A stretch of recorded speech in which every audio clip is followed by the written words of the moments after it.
Hello, everybody. Welcome into Tiger Talks Wrestling. I'm your host, Tony, joined, of course, by my co-host, the final boss himself, Eddie. Welcome to the show, man. Hey, how you doing? Doing pretty good here. How you doing? Well, I'm doing two things tonight. I'm doing the show and watching the New York Yankees on MLB TV. So if anybody hears me go like, "Yeah, motherfucker, that's good," I ain't talking about the street. I'm talking about my Yankees hitting a home run and trying to salvage a three-game set against the Diamondbacks. So yeah, so if you hear me cursing, it's not I'm cursing at all you guys. Well, if I would because I'm the final boss, bitch, and I do what I want. But it's a Yankee thing, and this is what I do. So if you guys don't like it, I'm gonna say it. Tough shit. I'm gonna do what I want. So let's get this shit moving. Let's, shall we? See on the Oh, shirt, the nice. Phenom, the Undertaker, what we're here I'm for just wearing today. Eddie. This, I don't have I don't have an yeah, you are. Undertaker shirt. So sad. So sad. I used to have Yeah, you one. have to change I that. used to have one. I had the one that said "You're in my yard," but yeah, I can't go back 20 years ago to get it because it was my slimmer self. Aha. I got about 3 or 4 Undertaker shirts, so Yeah. about that many of a few other people as well. That's the point. Anyway, let's mention we're here to talk about the streak. Yes, I know I haven't been posting on social media when we're going to do these shows, but you people doesn't seem to make too much of a difference if we do or don't ahead of time. So anybody that's watching, just make sure you hit that bell on here on YouTube, and then you'll know anytime we go live, and then you can catch us or you can watch it later, whichever. Yeah. But Leave a comment and a notification. It will actually care what you think. exactly. But anyway, let's get right into the streak, shall we? And we'll go back first, of course. First match in the streak was The Undertaker going one-on-one with the Superfly, Jimmy Snuka, at WrestleMania 7. And this was not too long, of course, after The Undertaker made his debut in WWF. Maybe one of his, you would think, one of his biggest matches to date at that point in time, because he had just debuted at Survivor Series a couple, 6 months prior, close to. But really, this match wasn't what you would have thought it would have been with Superfly being in part of it. Well, yeah, I mean, let's say this. Jimmy Snuka was no slouch, but he was a learning tree to The Undertaker. I mean, the roster wasn't really that stacked like it was, um, and all that, but Snuka was basically out the door. I mean, he wasn't doing that much appearances. But yeah, it was what it is what it is, and we all know what happened in November, the 1 year anniversary of the Taker, where he went on and beat the immortal scumbag Hulk Hogan for the World Wrestling Federation Championship, and then Hogan does what he does best is cry like a little baby and said he hurt my neck. Shut up. Yeah,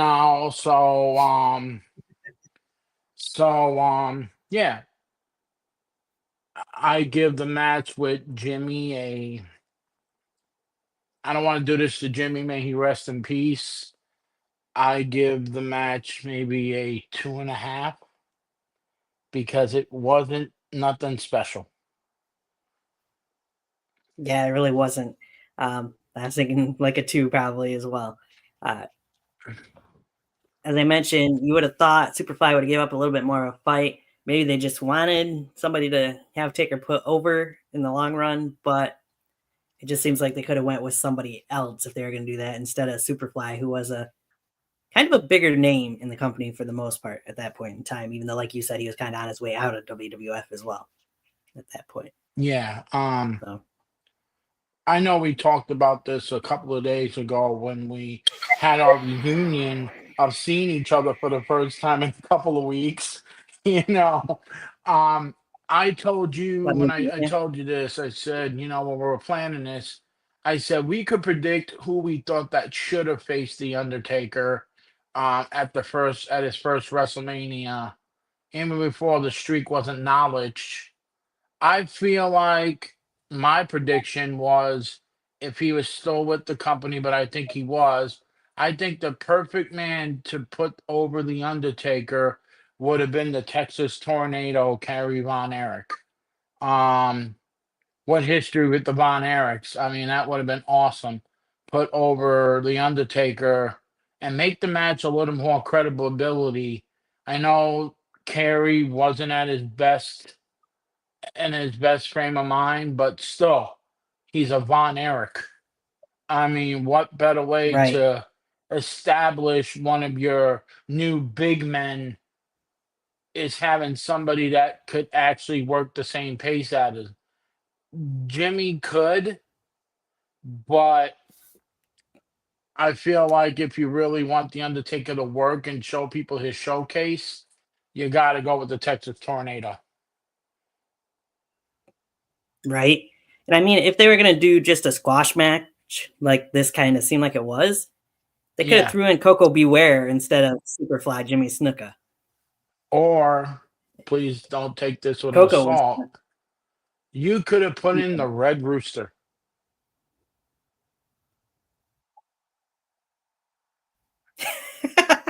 yeah, you kind of could have. But the problem is, Terry Taylor was in But WCW and New York Foundation. at that point, and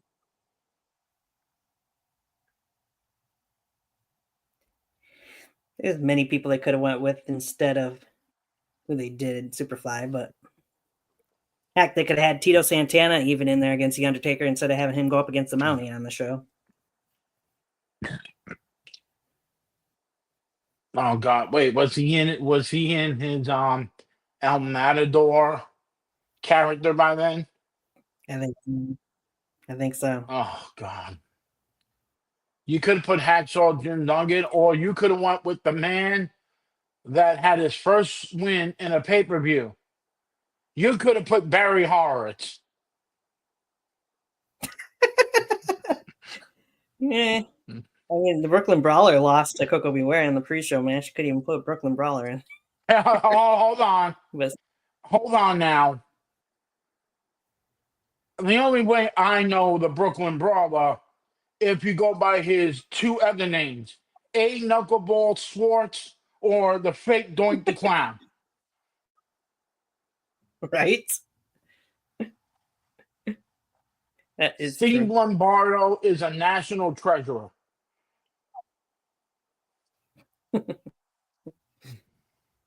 He is, but still. All right. Of course, we're not going to discuss it, but we know that that match, that WrestleMania, of course, was built around Hulk Hogan as usual and Sergeant Slaughter for the main event. But Mm-hmm. But the real main event of that all right, WrestleMania so we'll move was on. Warrior Savage. Warrior, yeah. Whoops, I accidentally just got rid of it. Anyway, so it won't be showing at the bottom of the screen, but we go to a following year later, April 5th, 1992, in the Hoosier Dome. At least this match, they had a build to it. So this one actually kind of made sense. The Undertaker, of course, with Paul Bearer in his corner at both these WrestleManias, would go up against Jake the Snake Roberts. Now, Eddie, I'll let you explain the whole storyline leading up to this match and why I say at least this one had a build to it, unlike the first match. Okay, so let's go back to after WrestleMania 7. WrestleMania 7, let's go back. After Rick Martel and Jake the Snake Robert had their match and the blindfold match. Well, they were starting a storyline with Jake the Snake Robert. That Earthquake destroyed Damien at an event in Madison Square Garden and sit on him. No, ladies and gentlemen, it was hamburgers. in the bag, so no snakes were harmed doing that stunt. And then all of a sudden, the Warrior was having a Ultimate Warrior was having a program with the Undertaker. And Jake the Snake Warrior got locked in a casket, and Jake the Snake Robert was helping him fear his demons against being buried alive or being stuck in a casket, and he did the lock the Warrior in a room full of snakes, and Warrior supposedly got bitten by a snake, a cobra snake, in the process, and that's what led up to SummerSlam '92. Um, that's when the program was supposed to kick in after that, but the Ultimate Warrior does what he does best and basically got fired because he wanted more money. He wanted to be the next Hulk Hogan, but don't know why anybody wants to be that. Um, got into that and everything changed, so they basically switched everything to the Macho Man Randy Savage, and Randy Savage basically got him and Elizabeth's reception, which I actually was at that event and went to that so-called event um off camera. They got attacked, and then you had Randy Savage going after Jake going after Savage, and then infamous snake bite after Savage, all that, and then the Undertaker turned face, and Jake was gonna hit Savage with a chair and hit Elizabeth. Undertaker saved him, and that's when we get the match at WrestleMania 8 between the Undertaker and Jake the Snake Roberts. And Jake the Snake Roberts' final WWE appearance, because in that same year, Jake the Snake Roberts left the company and he was bad shape. He was really Jake life was on the rocks. Jake was not doing well with drugs and alcohol. Jake left WWF and basically joined WCW and did them horrible spin the wheel, make the deal type of bullshit. And he wasn't in WCW so long, and Jake came back thanks to the help of Diamond Dallas Page, and now Jake is a Hall of Famer. So that pretty much gets you how this storyline started, from all the way back from the Ultimate Warrior to Randy Savage to the Undertaker and Jake. So yeah, I watch way too much wrestling. That's all good. I remember all that stuff that happened. Yeah. Now, Taker and Jake didn't have really that long of a match. It was only just over 6.5 minutes. Which led to the Undertaker winning with the Tombstone Piledriver. It was an okay match, but you would have thought, again, I hate to say it for the second year in a row, you still would have thought they would have had a much better contest between the two of them. But as you mentioned, Jake kind of wasn't in his right headspace really at that point in time. He was nearing the end of that run in WWF. Taker just needed another win. And let me ask you this, though. With Jake and Randy getting inserted in place of Warrior, do you feel like there was ever really a conclusion to their rivalry? I mean, the Macho Man and Jake still went after each other at the Royal Rumble in January. So do you think that Macho Man and Jake should have actually ended their rivalry here at WrestleMania, or do you think it was right to put Jake in there with Taker? Okay, so nobody knows this, but I've been this. Technically, that was the plan. That was the plan for WrestleMania. That it was going to be Jake versus Savage to finish off the rivalry. But due to the steroid allegations, they had to switch a lot of stuff, and they had to have Hulk Hogan, who was the poster boy of juicing up.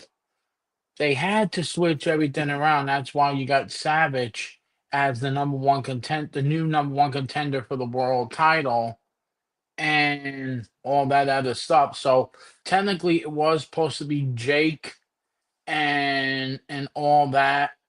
Jake and Savage, and I think the Undertaker was gonna wrestle somebody else, but I forget who I forget. Oh, actually, yeah.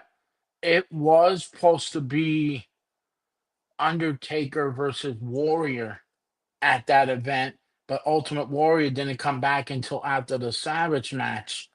So basically, that's why you had everything screwed around because of the steroid allegation. So technically, it was supposed to be Ric Flair and Hogan, but due to the poor, shitty response that they had at live events, it got switched around and plus the allegations. So everything was all screwed up, but it was supposed to be Randy versus Jake and Warrior versus Taker, but you know how it is.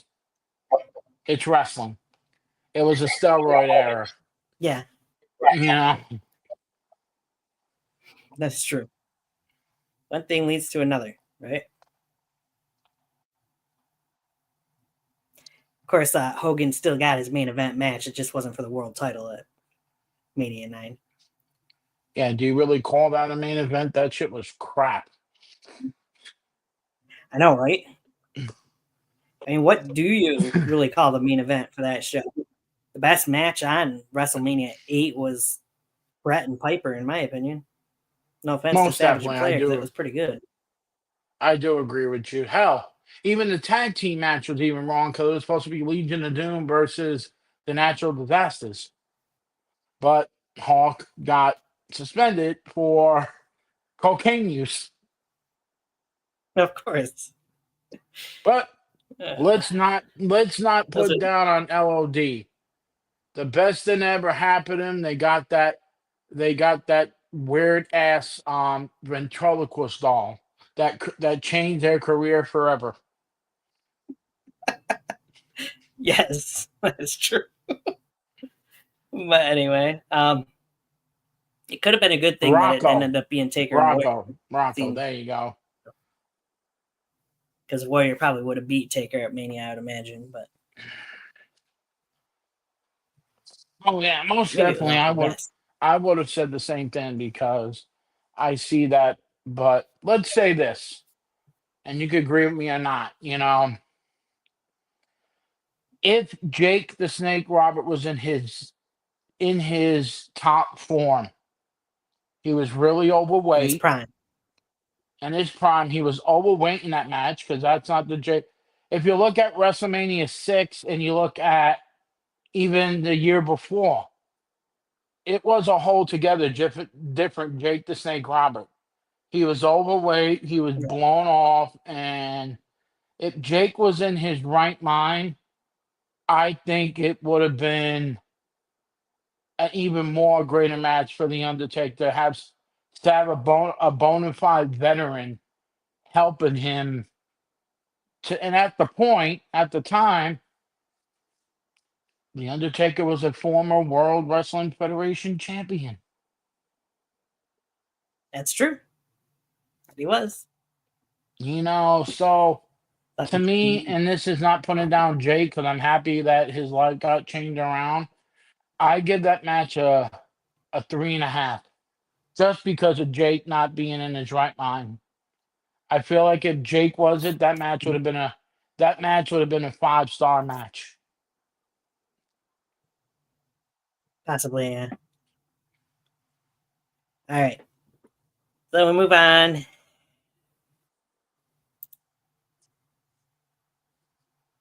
to WrestleMania 9. 0. The Undertaker. Undertaker versus Giant Gonzalez. We'll dive into that 0 in a little bit because honestly, I was going to say the same thing. But so the whole premises for this match, of course, started at the Royal Rumble back in January, really. The Undertaker in the Royal Rumble match, and the Giant Gonzalez comes out, not actually a participant in the match, but he comes out, makes his debut, and destroys The Undertaker and eliminates The Undertaker from the Royal Rumble. That is what brought us to WrestleMania, Giant Gonzalez versus The Undertaker. As you said, this match, in my opinion, when you look at every match that The Undertaker had at WrestleMania, is the absolute worst match in that WrestleMania streak.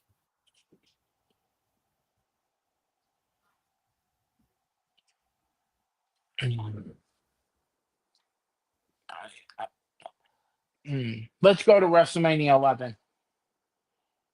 Before we do, you don't have to talk about this match necessarily, but fantasy book it. Who would you have put The Undertaker in there with at that point in time instead of Giant Gonzalez?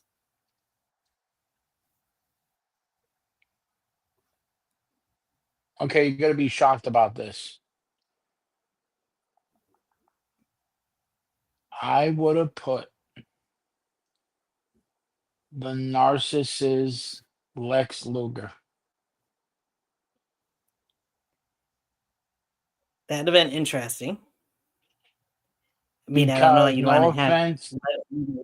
offense to, or here's my other thing. I would have put Scott Hall in, put Razor Ramon. Because if Instead of having him face if you Bob look back, yeah, Bob Backlund could have fought a pillow at WrestleMania. That's true. That's true. Either way, I felt like there were two guys, but Lex was going after. I think at the time it was Mr. Perfect, Kurt Hennig. You know, after the debacle from the Survivor Series when he joined Randy. Hell, you couldn't even put Randy Savage. The motherfucker was outside the ring doing commentating. Randy would have been a perfect in.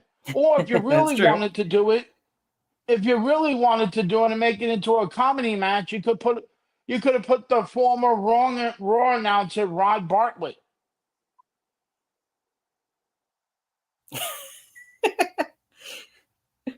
Yeah, you could have done something like that.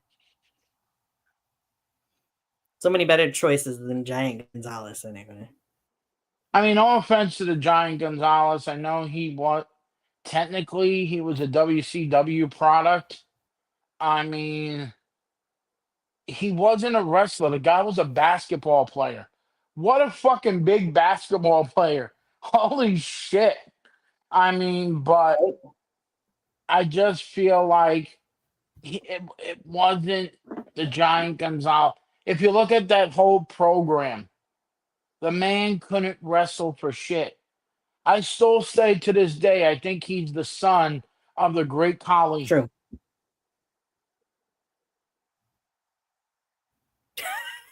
The son of the Great Khali? Yeah. Or the dad of the Great Khali? Yeah, I swear. It's like Vince always like, guys, oh, you're big. You could be great. No, you suck. Right. Khali did suck too. No offense, Yeah. but Am I allowed to give a negative? Am I allowed to give a negative 000? Sure, why not? Yeah, I want to do that because I'm done talking about this bullshit. I mean, this is just disgusting. I mean, I'm sorry. I'm not trying to be rude to this guy, but that was the suckiest match that The Undertaker won by disqualification because of ether. Ether. Like, you couldn't did something better that The Undertaker got bit, that The Undertaker closed on him and the Giant Gonzalez fell out of the ring and couldn't get back in. I mean, but you have to like, come on, do better. You know, that's why every time I look at WrestleMania 9, I go like, what was good about that show? There was nothing good about that show. Every match sucked. You and the Steiners and the Head Shrinkers? Okay, I got to go with the Bloodline. I mean, but it wasn't a punching him out moment in that WrestleMania 9. The only thing that, and I'm going to say this, and this is me as a kid, not now. The only thing that Yeah. made that show good when Hulk Hogan stole the World Wrestling Federation title from Yokozuna. But who did we know the guy was a moron back then? You know, and then I don't I know. said the only thing that made me watch that show was Bobby Heenan can't ride a camel for shit. That's true. Very true. So the last thing I'm going to plug this because it's coming out. There will be on Netflix here in the States, anyways, coming out a special WrestleMania 9 documentary from WWE. So be on the lookout for that. I don't remember the exact name of it, but I know I've seen it advertised. And don't know the The date. Hulk Hogan screw up job. Why they picked that? WrestleMania 9. Yeah. So we go from WrestleMania 9 to WrestleMania 11 because The Undertaker missed out on WrestleMania 10. I think he had surgery at that point in time. That's why he wasn't at 10, if I remember right, or something along Yeah, those he had lines. back surgery. Back or elbow surgery Yeah. was one of them.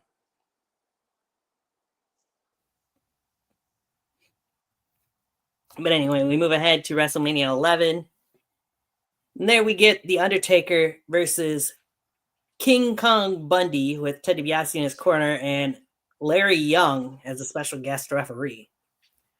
WrestleMania 11, of course, had basketball players, football players.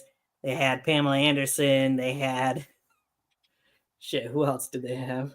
Jenny McCarthy. They had a few others. McCarthy was there. Yep. Jonathan It was Taylor just. Thomas It was one of the. from Home Improvement. Yep. In the crowd. It was. And the guy from Other than WrestleMania 1. And the guy from NYPD Blues. Jason Totoro? I cannot say the first name. Something. Like I know who you're talking about. I just can't think of what his name is off the top of my head right now either. That was the first time that they've used major celebrities really since WrestleMania 1 in a big aspect. Other than, I know WrestleMania 2 you had Mr. T in there, but still. This felt like it was the biggest attraction for Hollywood, if you will, or other sports entertainment to be involved in.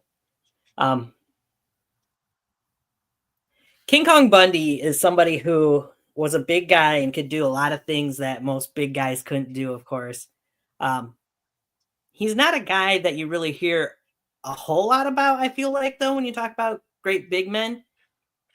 But maybe he should be talked more about, and maybe the reason he's not is because he never was WWE champion, or WWF champion, if you will. But he still was really good in the ring, and this was a decent match that he had with The Undertaker. For him, for Bundy, of course, he ended up falling, getting beaten by The Undertaker, but it still was probably out of those 4 matches, maybe the best match that The Undertaker had at that point at WrestleMania. Yeah, my opinion, I thought it was a great pick for a guy that's a veteran. That is a bona fide veteran in Bundy. Yeah, and what you just said head on. You really don't hear that much about Bundy.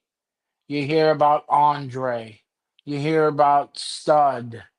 They were the 2 guys that ran with Bundy back in the day.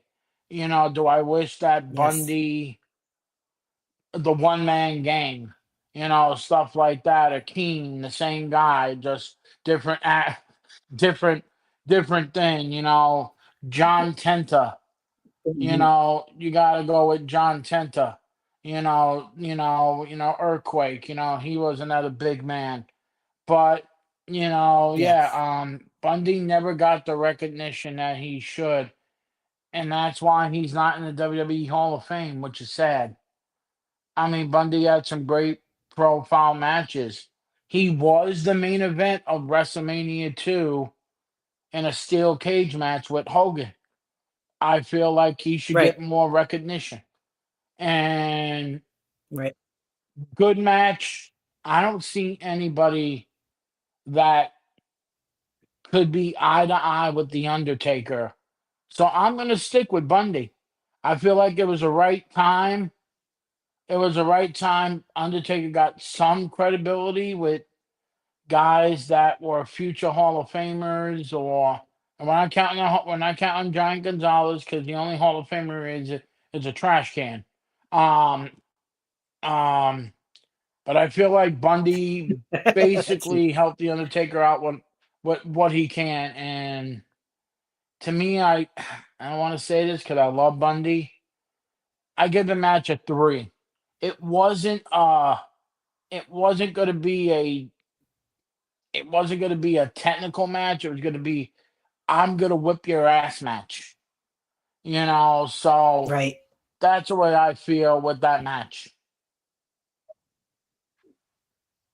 For sure. I mean, mentioning those celebrities ahead of time, of course, Lawrence Taylor, a football player, was in the main event of WrestleMania 11 as well. So there's that.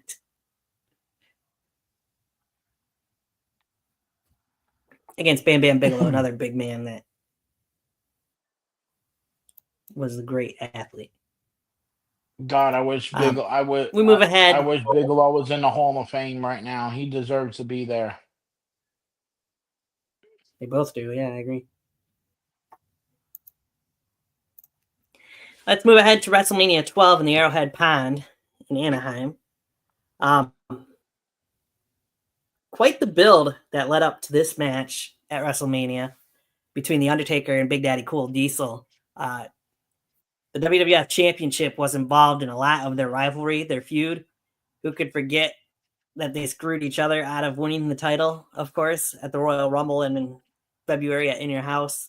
Taker screwed Diesel in the steel cage match, which all led to this match. Diesel claimed he wasn't afraid of the dark side. He wasn't afraid of The Undertaker. These two big men went at it tooth and nail here, and I know I said Bundy was the best match that Taker had up to that point, but in the first 5 matches at WrestleMania for The Undertaker, hands down, this one beats the rest. Because Taker and Diesel, for it being Diesel's last WrestleMania at that point in time, because he was on the outs, he put on a great show, I felt like. Oh, hands down. Hands down. We all know what Kevin Nash was doing last WrestleMania as the Big Daddy Cool Diesel persona. I mean, what a career. The man won every title there was prior to this match.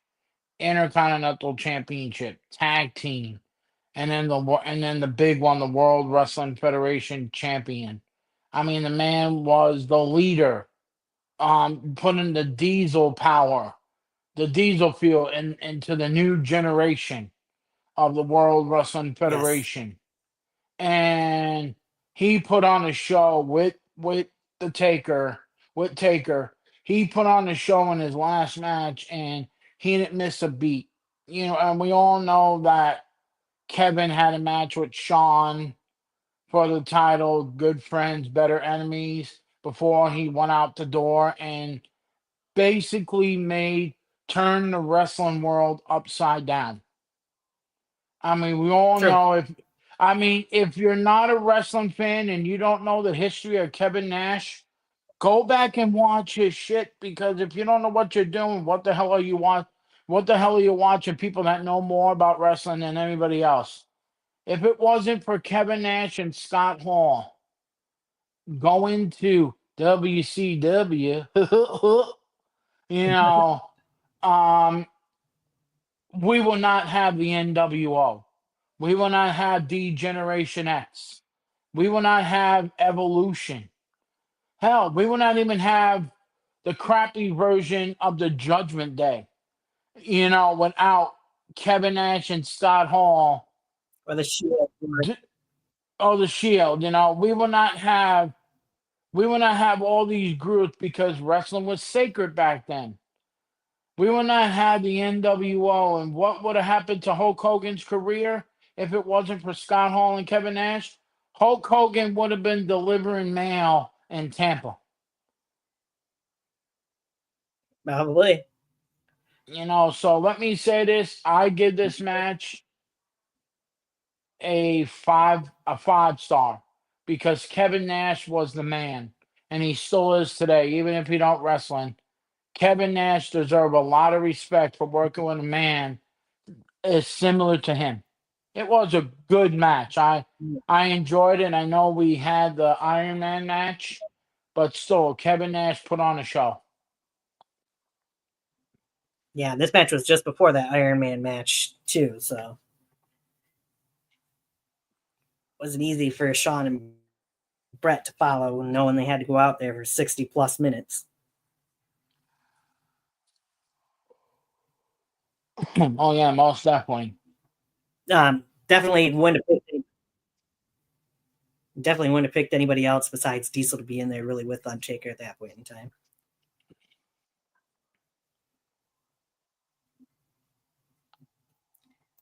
All right. So then we move ahead a year to WrestleMania 13, and we get The Undertaker in his very first WrestleMania championship match. And he goes one-on-one with Psycho Sid for the WWF Championship in Chicago's Rosemont Horizon. Now, at this point was usually where what year was this? 1997, we all know by then, usually the winner of the Royal Rumble would go on to face the champion at WrestleMania.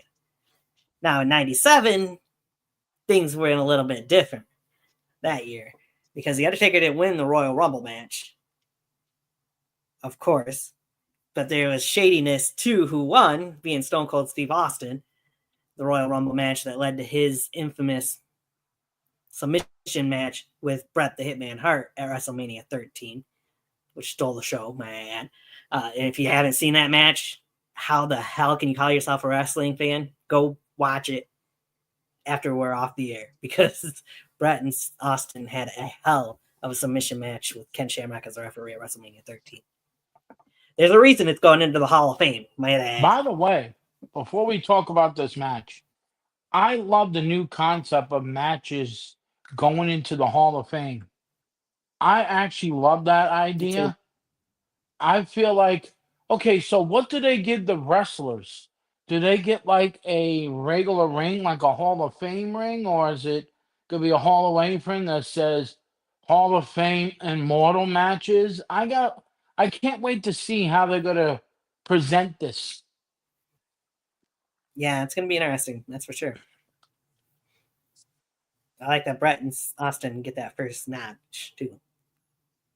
Yeah, I do too. But It's a classy way to show respect to two guys that bust their ass in that match, and that was the first double turn, and I think in Federation yeah, history.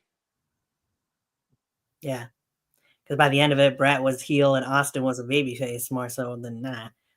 If you can call Austin a babyface, really. But, Yeah, he was a tweener. yeah, always. But still, the way Austin never tapped out, he just passed out. It's a great match to watch. But it was because of Austin sneaking his way back into the Royal Rumble match and eliminating Bret to win it that all led to Undertaker eventually getting the world title match here at WrestleMania. Was it a fatal four-way match, I think, in February that he won to earn this spot? If I remember Actually, correctly. the way it went that okay, so at the Royal Rumble that year, the 1997 Royal Rumble, Shawn Michaels beat Psycho Sid for the World Wrestling Federation Championship, but in the Yep. process, he hurt himself. Shattered his ankle. So at Thursday Raw, Thursday, whatever the fuck they call it, Shawn Michaels had to Thursday or relinquish the Thursday. World Wrestling Federation Championship because it was supposed to be a rematch between Sid at that pay per view Fatal Four Way. And the winner of that Fatal Four Way would have went on to WrestleMania and win the World Wrestling Federation. It was supposed to be a rematch between Brett and Shawn at WrestleMania 13, but when Shawn hurt himself and lost his smile, Who's gonna forget everything that? changed, and then Brett went on to win the Fatal 4-Way and the World Wrestling Federation Championship by beating the Austin, Vader, and Taker. Um, Oh, Taker, yeah. I don't know how he got the number one contenders match, and I don't think they even got a match. So Brett had to defend the title against Sid the following night. Um, Basically, Sid won the belt. Brett got his rematch in that steel cage. Already, Brett and Austin had a match. Um, at at WrestleMania in a submission match, and technically, if Brett won the match against Sid, it would have been for the World Wrestling Federation Championship between Austin and everybody knows the story. Watch the damn thing, watch the thing on Raw, the steel cage match, and Undertaker was just put into the main event. He was named the number one contender. I don't think he had a match with. I don't think Mick Foley was even debuted yet. I mean, no, he No, I don't was. think Maybe so. I think they had. I think Taker had a match with Mankind for a number one Oh yeah, no, contender it's shot, Vader. or it was confusing. But Taker had his match, interfered in the steel cage match, and that's when we got Sid versus Taker for the World Wrestling Federation Championship. But I do like when Taker came out, he wore his old ring gear with the gray the gray the gray gloves and the Yeah, ring attire was his old stuff. So I did like that when he came out dressed right. like his when he debuted. Well, not debuted because he wore black gloves, but he wore his gray ring attire when he won his first world title. Yeah, they had a it was a no disqualification match. Didn't put that out there, but it was a decent Yeah. match. Shawn was on commentary. Brett got involved multiple times because he felt like Sid had screwed him over. Brett in the end pretty much screwed Psycho Sid out of this match and cost him as the Undertaker would counter out of a powerbomb into the tombstone off of a distraction. Um, but yeah, I also always enjoyed seeing Undertaker go back to the black and gray uh, from old, if you will, and wearing that here at WrestleMania when he had been wearing black and purple up till this point recently. But it The was funny thing a about decent this, match. the funny thing about this match, after Sid lost the title to Taker, he basically Mhm. faded out of the company. Yeah, pretty much.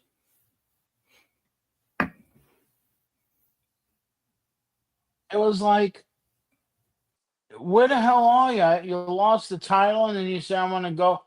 I know he went to Japan, and then he went to WECW, and then he went to WW, WCW, and he finished out his career in WCW. It's amazing. After he lost the title, Taker, he just phased out of the company. Right? Yeah, he might have had. I think it was part of like a 6-man tag match or something like that at some point that year again, but he didn't do a whole lot. Yeah, I feel like after WrestleMania 13 in WWF.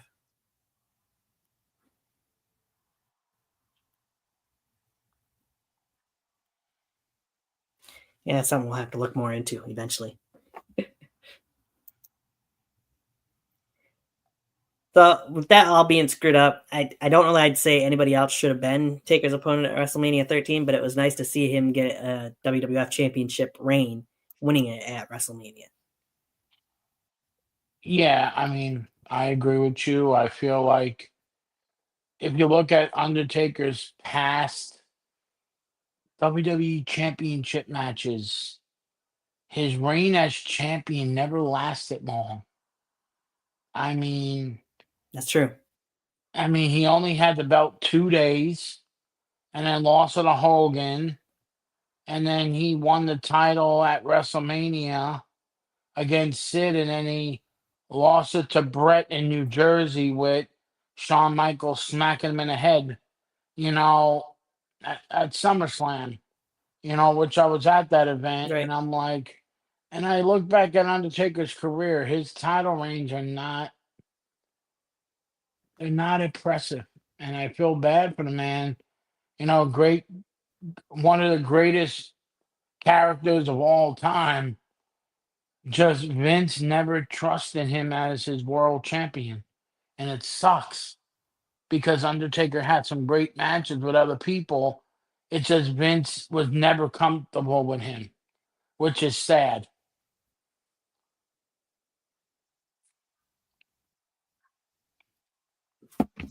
Especially for everything that Taker did for him. But that's Yeah. that's another point. Before we dive into the next WrestleMania match for The Undertaker, a long story leading up to this match. Almost a year in the making, really.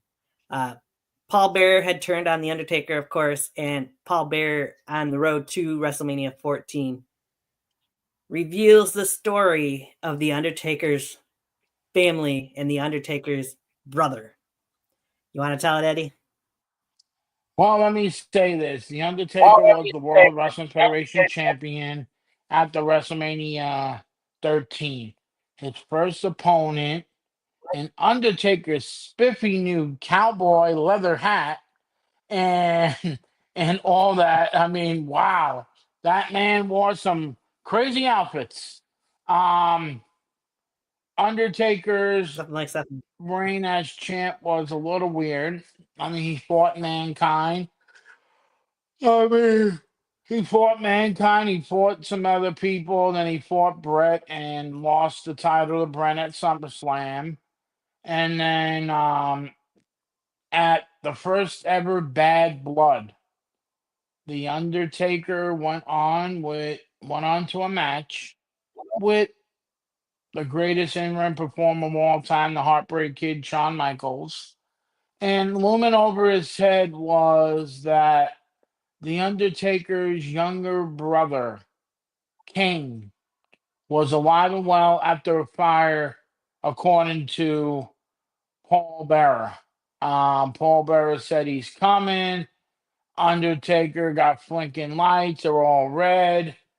And then doing the match with, I think it's still one of the greatest Hell in a Cell matches in the history of Hell in a Cell. We can't, First Hell in a Cell as well. the first Hell in a Cell, but we could put it in there with the one that I actually like was in Taker against Mick in 98 that Mick Foley almost died. But Kane and the infamous Twice. yeah, twice. Yeah. And the infamous "That's gotta be Kane. That's gotta be Kane" from Vince McMahon. Kane ripped the door off of the cell, stared at the Undertaker, stared at his brother, choke slam him. The Undertaker lost. Shawn Michaels went on to Survivor Series, and Chokeslam. yeah, we do not have to talk about what happened at that Survivor Series because if you're not a wrestling fan and not know what the hell happened, you are definitely living on a rock. With Shawn and Brett at the '97 Survivor Series.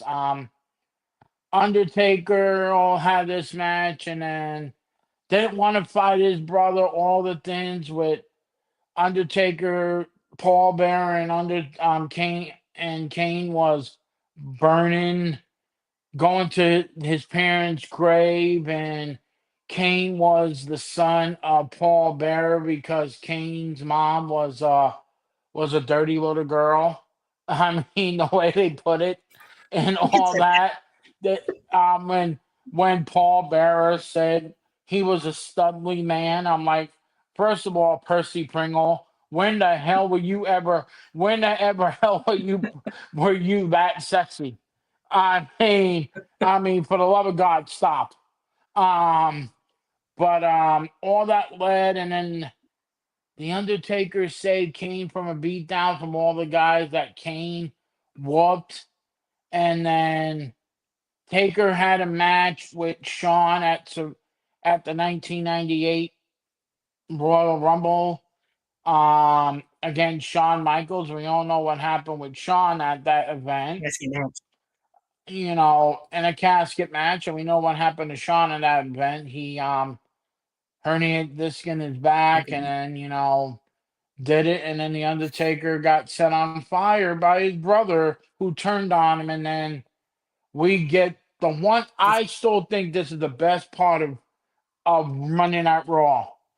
When the lightning hit, the Undertaker's laying on that pony, on that up on the Raptors, and he does all that things with the special effects. I still think that was the best part of Monday Night Raw that night. And then we get the match between the Undertaker and Kane at WrestleMania 14, and I still think to this day that was one of the hardest hitting matches the Undertaker had in his WrestleMania streak. Because Undertaker Yes. and Kane did not let. They basically whipped each other's ass like they own each other money. Mm-hmm. But let's say So, this. I still feel to this day the Undertaker should have talked to his dentist when he wrestled Kane. Oh, gee, I wonder if that dentist's name was Isaac Yankem.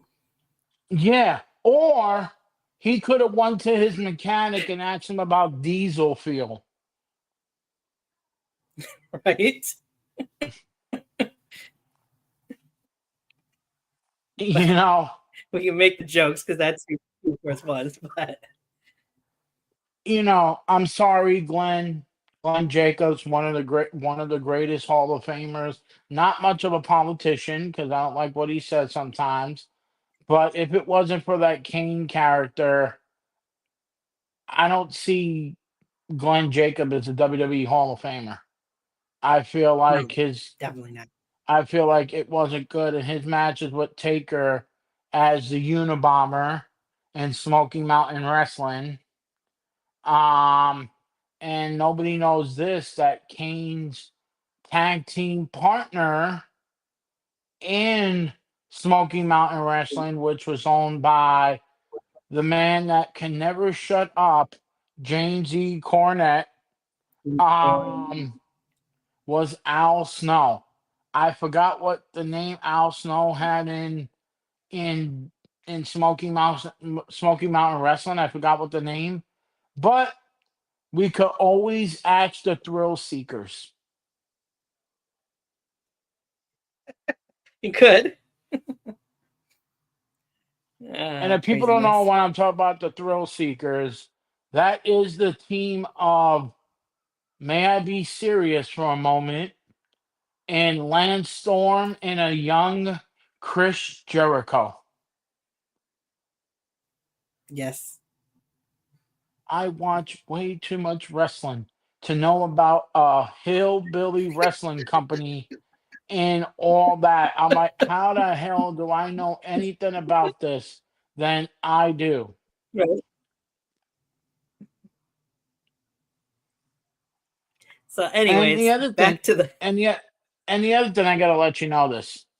When Kane debuted in WWE, he used to wear a cape. Yeah, I seen that. Thank God they did not keep that on him. Right? That's crazy. They need it. But anyway, back to the match at hand, Taker and Kane at WrestleMania 14. In my opinion, and some people might disagree, but in my opinion, this match had the greatest build of all time leading up to it. Even to today, in my opinion, it's the greatest build to a match. And definitely this match, I mean, Taker faced Kane again at WrestleMania 20, but this match with Kane, in my opinion, was one of the best matches in the Undertaker streak. Oh, hands down. Hands down, because we were in the heart of the Attitude Era at this time, and I felt like everything was instant gold. I feel like, man, they basically poured everything in this match from when Paul Bearer got his ass whipped in his own house. That's how good Yeah. how good this was. And every time, I don't know if you guys, if you, I know you must have saw it, Tony. Every time the Undertaker punched Paul Bearer, that motherfucker jiggled because he had so much weight. Because every time you hit him, he's like, like, I feel like it was a good build up because it's like Kane, the character was new, and you needed something fresh for the Undertaker. Because if you look at previous matches, half of his matches were against the Ted DiBiase's corporation. If you Yeah. look at some of his other matches after the Bundy matches, they were mostly that entire year he was wrestling people from the corporation. And then Right. you look to the Sid match, it got a little better, but damn, his match with Glenn at Mania was his best work ever.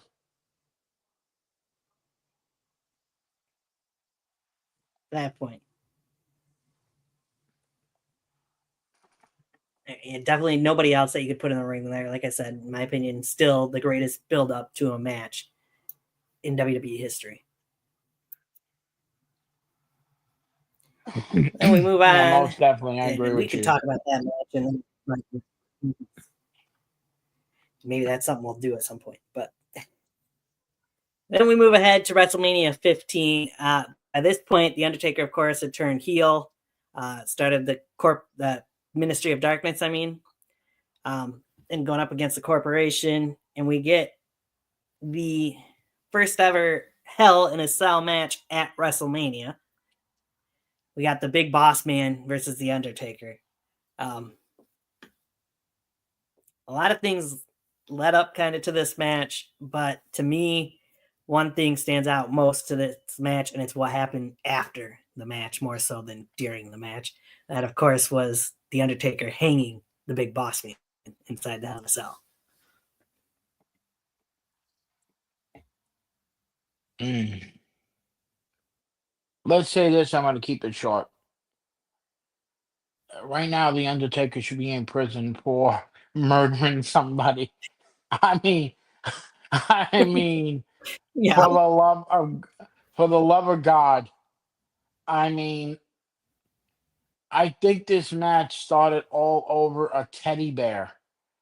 It was at the Infernal match with Kane that Undertaker's Undertaker burned a teddy bear that was symbol to Vince, and Stephanie. Boss Man stepped in and Stephanie. all that. Yeah, Stephanie, and then Undertaker won it. Yeah. I don't know what to say. The match was okay with Boss Man, but yeah, when you try to murder somebody and hang them, it's like, okay, I don't want to talk about this anymore because I might be in witness protection program. Right. You know. So yeah, let's just go to the other one because I don't know what to say. I mean, if you have something to say, hey, go at it. I don't know what to say when you try to kill somebody and hang them from the Hell in the Cell. That is Right. just like, what the hell?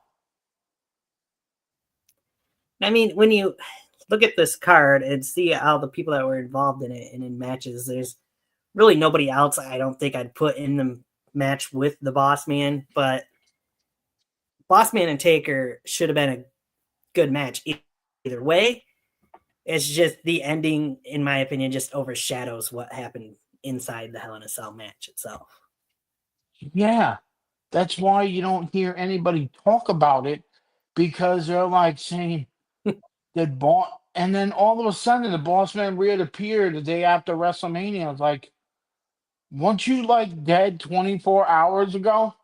Like, All right. like, what did they just say to? What did the Undertaker just snap his finger and you disappeared? I mean, are you Joe Henry? You know, I mean, I don't know what to say, and yeah, I don't want to talk about it because yeah, that's just a little. I'm not creeped out about it, but I think they just did the end of the match so wrong. Right. Agreed. So then we skip a year again because The Undertaker wasn't part of WrestleMania 16, WrestleMania 2000. We go to WrestleMania 17. Well, okay, so before we go into WrestleMania 17, The Undertaker had issues with the way his character was going, I believe, pretty much at that point in time. I think he was in a contract dispute, pretty much was why he missed out on WrestleMania 2000. There was a chance he could have left for WCW, if I remember correctly. So he didn't, but there was a chance at that point in time that he could have. But from all that, we get the return of The Undertaker after he takes some time off, but a different Undertaker, which leads into WrestleMania 17. You got The Undertaker versus Triple H for the first time at WrestleMania. Yes, there's a reason I say for the first time. Yeah, because we know how many times they So if you they want to add wrestled one anything, another, and it's too much. well, you say that, but we'll get more into that later. But Yeah, anything else you want to put into the build to this match, or just discuss the match that happened between The Undertaker and Triple H at let's 17? just discuss let's just discuss the match. I feel like it was the perfect opponent for the Undertaker. It's Triple H. I mean, what At can you that point in say? time. Yeah. So for anybody who didn't know, Triple H at this point in time, of course, was a former couple-time WWE champion. He had won it the year prior in the Fatal 4-Way match that had each McMahon in a corner. So that was his second, I believe, WWF Championship reign, if I remember correctly, because I know he beat Mick Foley on Raw for his first WWF Championship reign. Oh, did he beat the Big It's Show? either second. He might have. I can't remember exactly who all he beat. I know in that Fatal 4-Way match, he beat Big Show, Mick Foley, and The Rock at WrestleMania 16. Yeah, he was a defending But I think champion he was in that event. yeah, he was champion. But I still think he was at least a two-time champion going into by the time we I got to swore he was WrestleMania a 17. I swore At he was a least a two. three-time champion by then. He could have been. But Okay, either let's just way, say this. Triple H was a bigger Let's just say this. Triple name H than he won a was in. lot of championships before this match. You know. That's true. That is true. He had put credibility to his name. Let's put it that way. That's pretty much what I was trying to get to make it so that he was a worthy opponent, if you will, for the American Badass.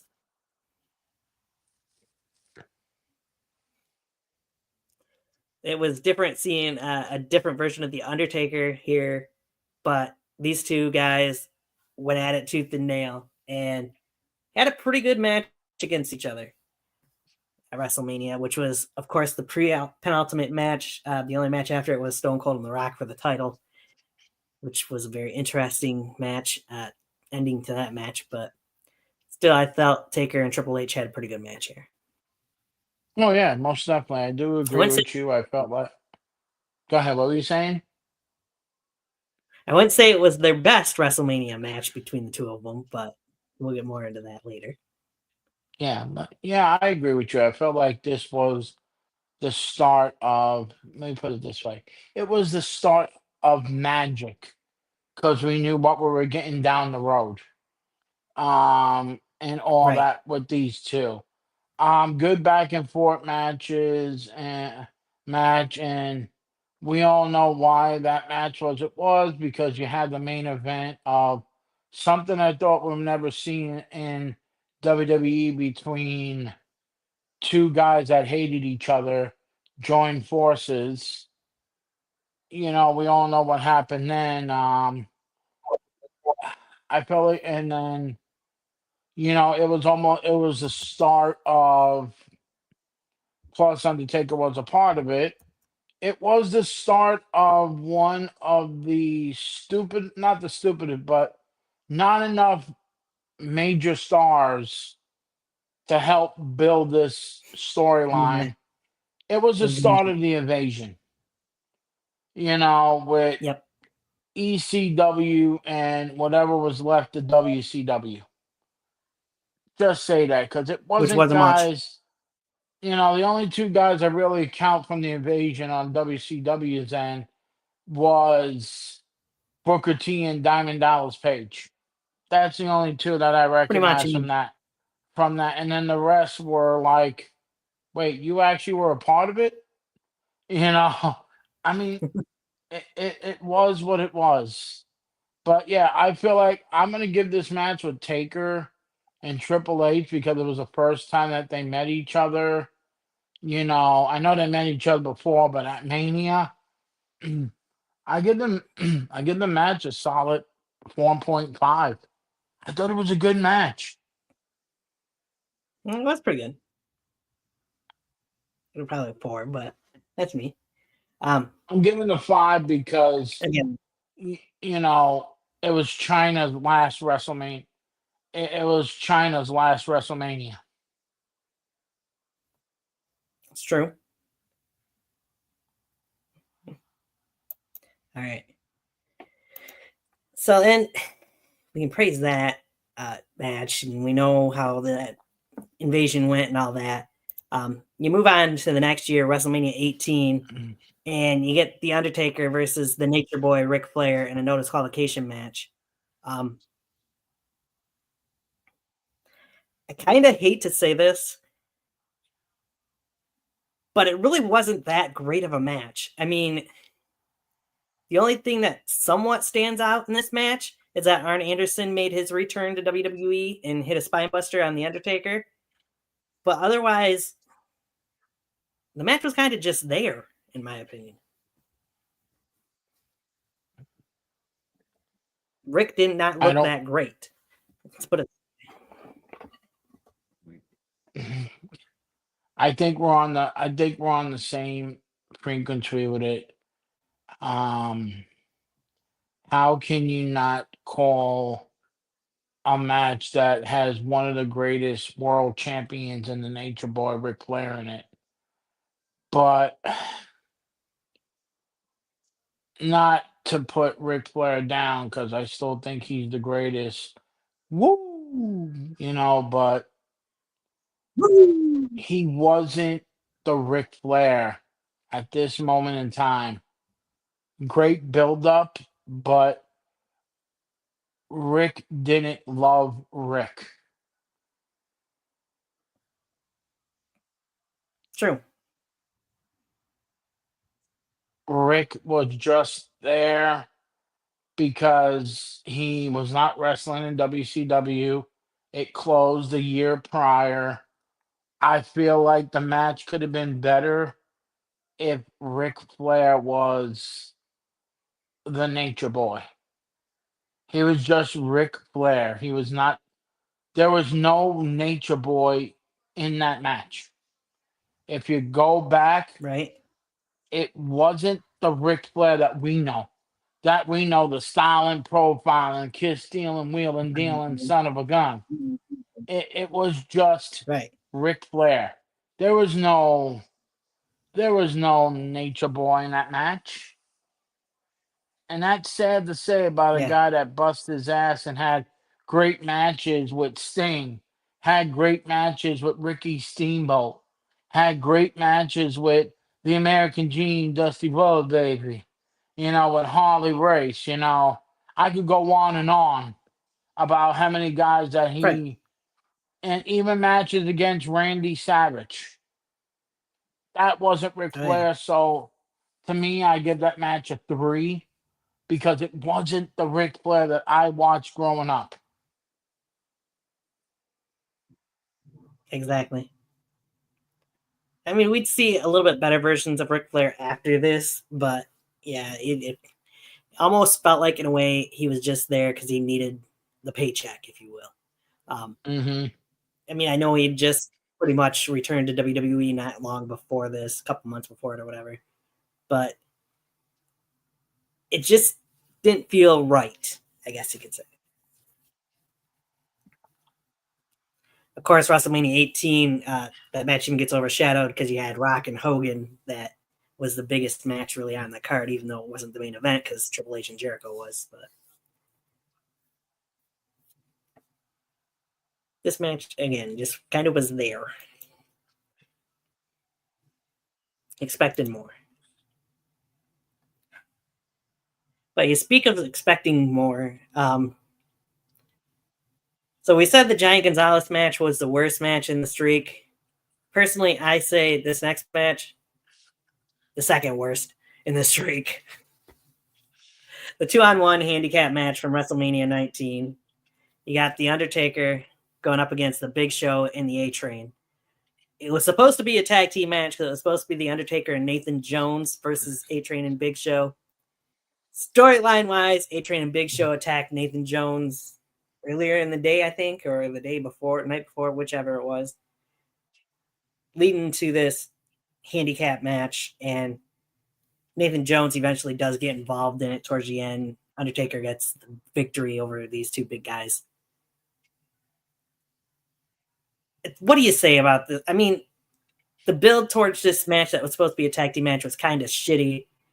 The match itself wasn't that great, even for the guys that were involved in it. And that's no disrespect to Paul White and Matt Bloom, but it just wasn't good. Shitty situation all At least the Undertaker went 10-0. around. True. What? Looking back at it, what do you think they should have done with Undertaker instead of trying to build to this what was supposed to be a tag team match at WrestleMania 19? You know, my brother, I don't know. But if it wasn't for an injury, here's what my prediction I think should have happened.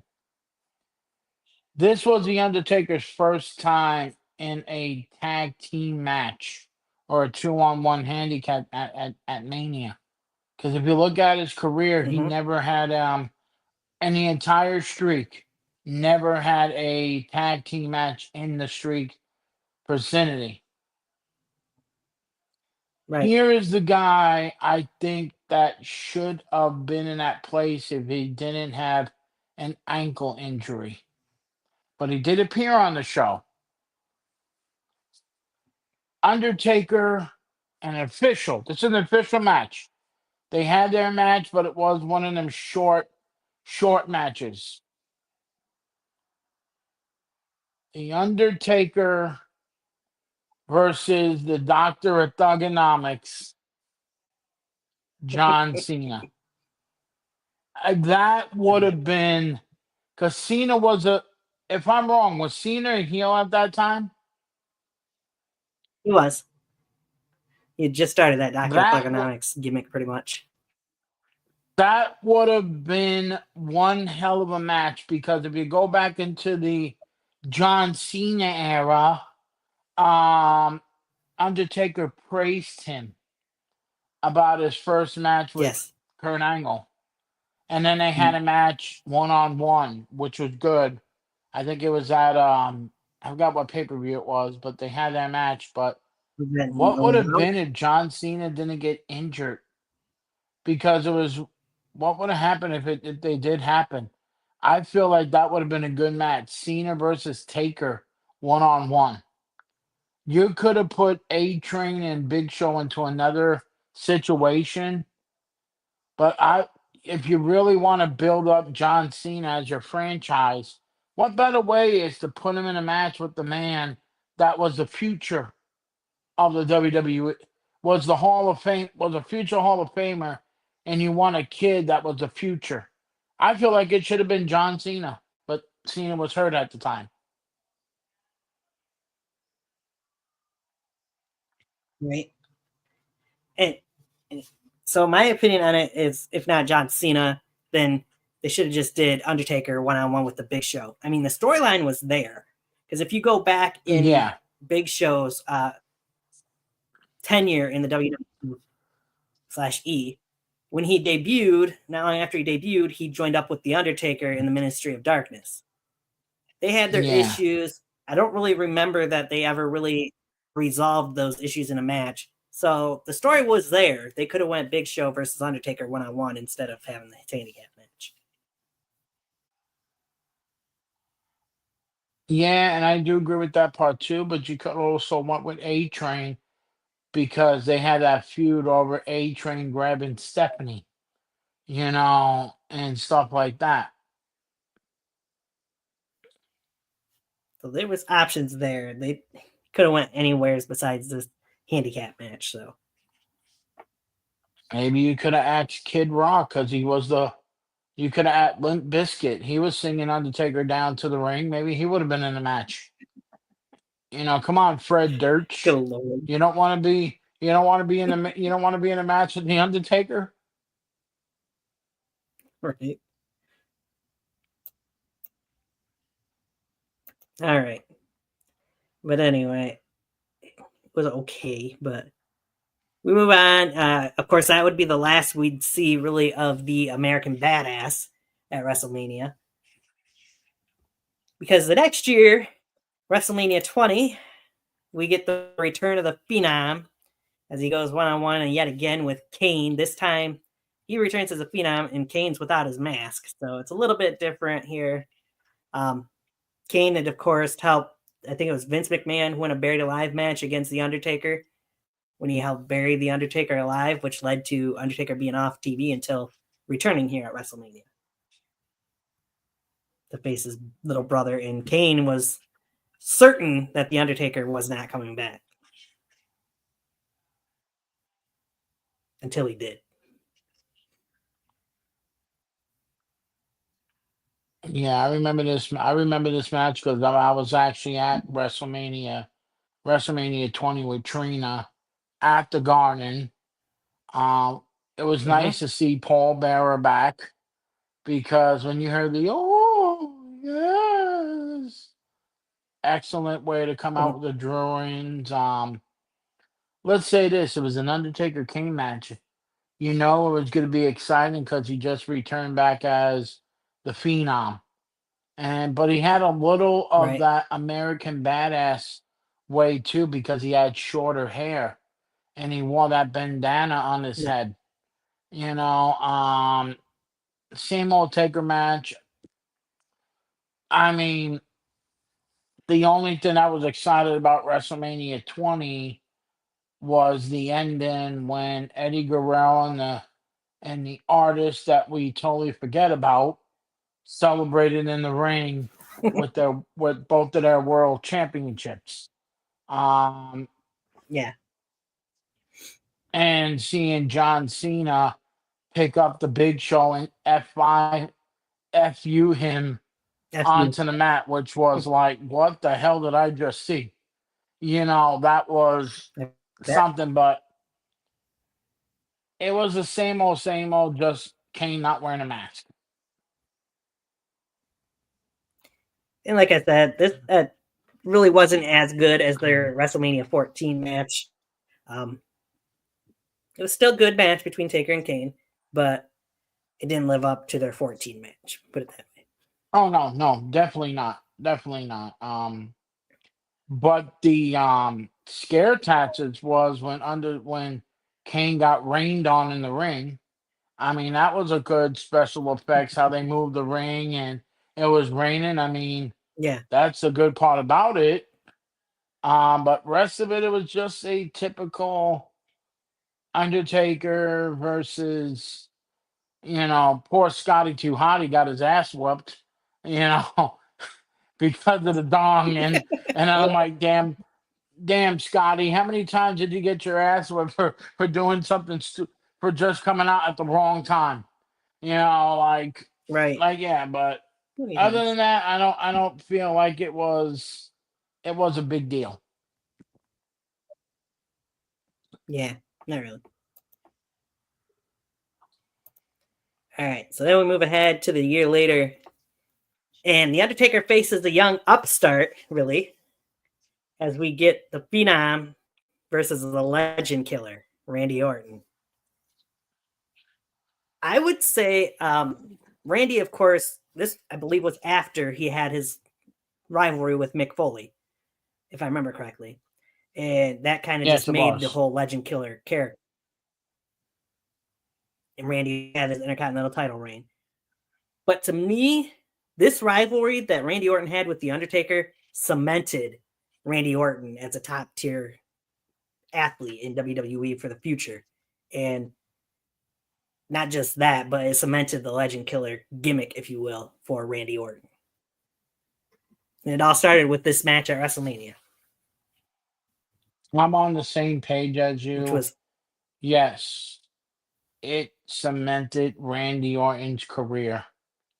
It cemented him as what we see now in the ring. Randy yes, Orton, that legend killer persona, and I hope we get that. We get sort of a version of that this year at WrestleMania. Um, I feel like that created buzz. Excuse me. Oh, that created buzz around Randy Orton, and I feel like it helped him. But one thing I didn't like about that match: how long is it going to take Cowboy Bob Orton's um wrist to heal? I I mean, know, right? for the love of God, it's been like that I since don't think it's sealed yet. 1985. It's been like that since 1985. He should go to a specialist, to make sure that. Why do you keep having the same injury since 1985? Like, for Yeah, God's sake, something's wrong. right? Talk about living the gimmick, I guess. Yeah.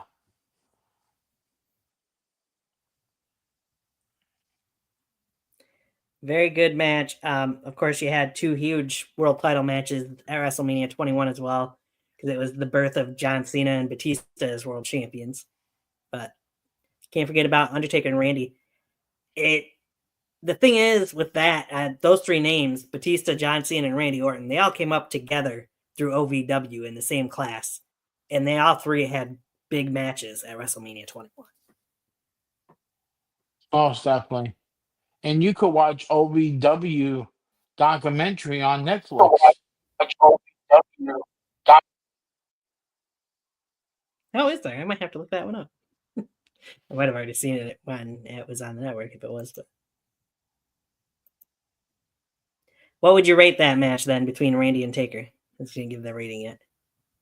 10 out of 10. It cemented Randy Orton. I know I said a 5-star, but that was a 10 out of 10. I mean, man, Randy Orton and him went bell to bell. That was one of the greatest matches of all. That was one of Randy Orton's best matches, other than facing Mick. I mean, there were some other matches Right. Randy Orton did good, but if you could step up to the leader of the locker room, which it was the Undertaker, you cemented yourself as a future Hall of Famer. And when Randy Orton decides to hang it up, no, without a shadow of a doubt, Randy Orton's going to be a first ballot Hall of Famer. No doubt. That is for sure. All right, then we move on to Chicago, Illinois for WrestleMania 22. Undertaker faces the world's strongest man, Mark Henry, in a casket match. So, of course, this rivalry kind of was built over the World Heavyweight Championship. Undertaker went after it a few different times. Mark kind of stopped him, attacked him, put him through the announce table. That's what led to this match and it being a casket match. And I'm going to shit on this match like I have a few others in the streak. Really, you would have thought that Mark Henry at this point in his career would have put on a better match with somebody like The Undertaker than what he did here. I mean, it still wasn't, we weren't to the point where Mark would eventually get to as the leader of the Hall of Pain, but still at this point in time, I felt like Mark could have given us better against The Undertaker at WrestleMania 22.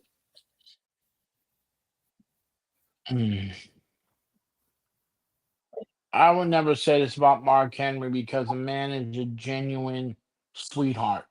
He's a great human being. I don't think he was ready for The Undertaker at that point in time.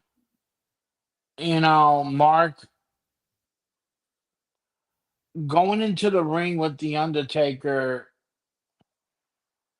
you got to know what you got. He was there, but quality wise to the fan, and it's nothing about, I always tell people it's not about the color of your skin. It's nothing about, what your race is. I just think Mark Henry has an incredible an incredible career. He's a Hall of Famer. It's just I felt like he got Yep. put into a match with, if you saw the match, a lot of people weren't not really into it because Mark wasn't ready to be in that next level with somebody like Taker. Taker was what Right. 13 and 0, I think, at this time. You know, That. I feel like The Undertaker, the match is okay, but I think the gimmick was the wrong gimmick for the match. Yeah, I get that. I feel Is like if it there? didn't have that gimmick of a casket match, I feel like the match would have been even better if you just let them wrestle one on Right. one. But Vince wanted to do a gimmick match. I feel like it could have been something else without the gimmick. Because technically, was this match in Detroit or Chicago? Chicago. Oh yeah, Chicago. Man, you couldn't have anybody else because all the other matches were okay. Right? Yeah, because you had Cena, of course, the main event against Triple H for the WWE Championship that CM Punk made his somewhat debut. Yeah. And Cena came out in the gangster.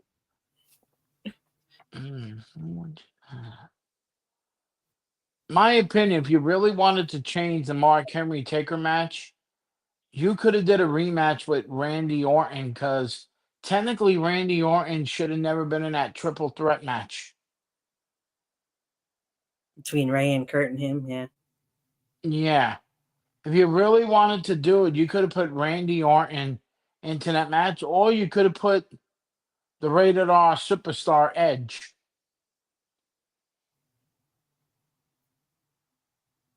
Yeah, I could see that too. But then you wouldn't have the infamous moment between Edge and Mick, so that kind of made the rated I superstar. Was that at WrestleMania 23 in Detroit? No, that was at 22 in Chicago. Edge and Foley in the. I thought it was at 23. No, that was at 22. Yeah. See how much I haven't watched wrestling in a while? Damn Yankees. Like I said, Edge was in the Money in the Bank ladder match at 23. Oh, that's right. Damn. But yeah, I give the matchup Mark. I'm going to say this. I give it a 3.5 because Mark really tried. I felt like it's just a gimmick match. And sometimes I hate about it because sometimes it overshadows the guy's ability. And I feel like if they would have did a straight up match, I would have think it would have been a more better match. Right. All right. So then we move on. 2007, WrestleMania 23, off the heels of The Undertaker finally winning the Royal Rumble, in my opinion, still to this day, the greatest finish to a Royal Rumble match. The Undertaker goes into WrestleMania to face the Animal, Batista, for the World Heavyweight Championship. What a rivalry we'd get out of that, and it kind of jumps into the WrestleMania 24 match as well. But Undertaker and Batista went tooth and nail at WrestleMania 23. Ups and downs. There was many times you thought Batista could have retained the championship and broke the streak, but in the end, the Phenom picks up the victory, walks out of Detroit as the new World Heavyweight Champion.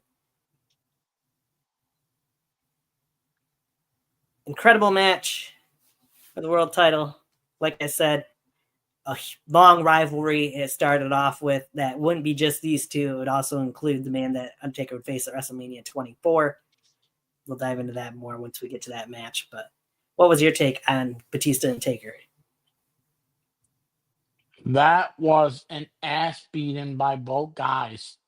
They basically whoop each other's ass. And at the time, Batista was no joke, man. Batista was prime No. and ready. I mean, I felt like it was a right choice. First of all, Taker won his only Royal Rumble match. Um, he could have picked John Cena. He could have picked Bobby Bobby Lashley, Lashley. and we wouldn't. Yeah, but then we wouldn't never had the greatest match in American history, the Battle of the Billionaires. I mean, Oh no. still to this day, Donald Trump said he's the greatest professional wrestler of all time. Donald Trump can go suck an egg too. Yeah. Um, Really nicely. I mean, I thought it was an excellent match between Taker and Batista, and then I mean, it's amazing how these two work together. Taker won the match, and then we get the rematch, and it was even better. You know, Right. the rematch was even better because they both knocked each other out.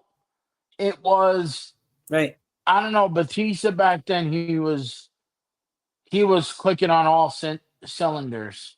I feel like this match, Yeah, he I was. give this match a 10 out of 10 because these two really beat the living crap out of him. This is the first time in the streak that they see the Undertaker gasping for air after a match. Right. That's true. And You as I know, I have mentioned, nothing wrong. you mentioned. Go ahead. Yeah, what were you gonna say? So I mean, I feel like this is the one that the Undertaker really matches are like the guys from Evolution. I mean, Triple H and Triple H and Flair. Okay, they were on their own, but like the Young Guns, Orton and Randy and Batista. Batista. Yeah, I mean, man, they gave the Undertaker a run for their money, and to me, I True. think they both bust their asses in their matches with Taker and Batista did a hell of a job. It could have went either way. Batista should have walked out the world heavyweight champion, but Undertaker did what he does. It was a streak, baby. It was what it was, and to this day, I feel like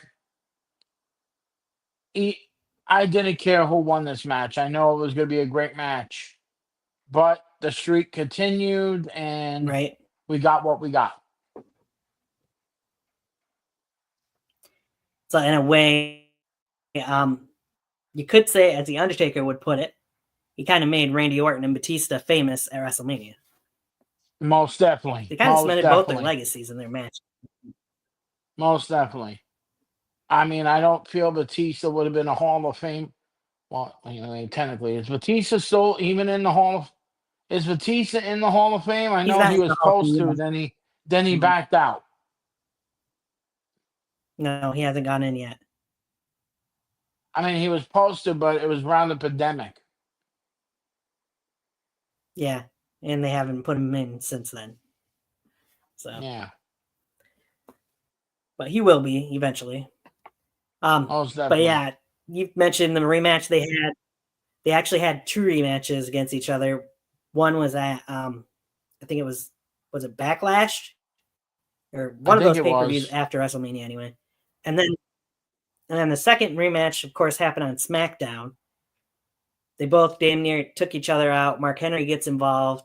Of course, that's when the rated R superstar Edge cashes in the Money in the Bank contract that he had taken from Mr. Kennedy just technically a day before, because this SmackDown was recorded on Tuesdays at that point. Edge cashes in the Money in the Bank, beats The Undertaker to win the World Heavyweight Championship. Undertaker had to go away for some surgery, if I remember right, is pretty much the reason why that happened. That leads us to WrestleMania 24, because by then The Undertaker makes his return. We see more between Undertaker and Batista. We see more between Undertaker and Edge, leading into WrestleMania 24, where it was Edge versus The Undertaker for the World Heavyweight Championship at 24. Now, before I dive into this too much, Adam Copeland, aka Edge, has gone on record to say he denied the opportunity to end the streak here. He originally wanted Edge to be the one to end the Undertaker's WrestleMania undefeated streak, and he wouldn't do it. Hmm. Okay. Let me say it. Let me give you a rebuttal of that. Okay. The only thing I believe out of the rated R superstar Cope is his stupid gimmick. He has an AEW with the name Cope. Right? Um, Hell no. I don't think I would have ended the streak that early and all that. So if Cope thinks he could bullshit somebody, you're not bullshitting anybody. Yeah, you wanted to end the streak, shut the hell up. I mean, you're a world champion. You just feel salty that you didn't get a chance to beat the Undertaker. But let's go back to that match. It was a good match. I give that match a 10 out of 10 as well because Edge working, you know, Edge working with the Taker at the time, and I felt like that match was excellent. So that match, hands down, was another instant classic, and basically it made, and like the word you said, it made the rated R superstar a Hall of Famer. He Undertaker made him famous. He did. I mean, like I said, the rivalry between Taker and Batista kind of continued through this year, but The Undertaker and Edge did as well. All three of them kind of intertwined in each other for these 2 years. And it led, of course, to Undertaker and Edge inside Hell in a Cell at Survivor Series, if I remember right, that year. Where the Undertaker chokeslam. Maybe, was it Survivor Series or was it SummerSlam. SummerSlam? SummerSlam. SummerSlam, yeah. Yeah, because Edge returned at Survivor Series and won the world title again. After the Undertaker chokeslammed him through this ring at the end of SummerSlam. So it was SmackDown was kind of those three at the top for the most part at that point in time. So, but yeah, this was a great match between Edge and the Undertaker. But then, when you talk great matches, and you talk the Undertaker's undefeated streak at WrestleMania, you can't talk about any other match really when you're talking the greatest other than WrestleMania 25, the 25th anniversary of WrestleMania. The light versus the dark. The Undertaker one-on-one with the Heartbreak Kid, Shawn Michaels. Walk us through what led up to this match, Eddie, and the match itself, would you? Okay, so it goes back to the Royal Rumble If you go back all the way to that Undertaker and Shawn started the same time and started. I think it was the beginning. Yeah, it was the beginning or somewhere around there that Undertaker Shawn wanted to prove himself that he can beat the streak, and then we get this great back and forth from him and stuff like that. But man, heading into WrestleMania, these guys show what they were made of, and then when you get to WrestleMania, it shows why people call Shawn Michaels Mr. WrestleMania. Because the back and forth Damn with right. this match between these two are phenomenal. And I say this still to this day. We know Shawn Michaels was winding down his career. I would have had Shawn Michaels beat the streak because that match was phenomenal. The only part I don't like about that match is that Deuce, who is Tamina's brother, was the camera guy, and he almost killed Right. The Undertaker for not grabbing him when he dived out of the goddamn ring. I mean, but other Right. than that, man, this is why Shawn Michaels deserves that Mr. WrestleMania moniker. I mean, holy shit. I mean, what a magical man that Shawn Michaels is. I mean, I'm like hands down to him, man. That man can turn shit into water. You know, he basically made that match good, and Undertaker followed with him. I mean, I don't think anybody else could to well, there's two people. We'll get to that when we go down the road. I don't think there's certain people that can match the same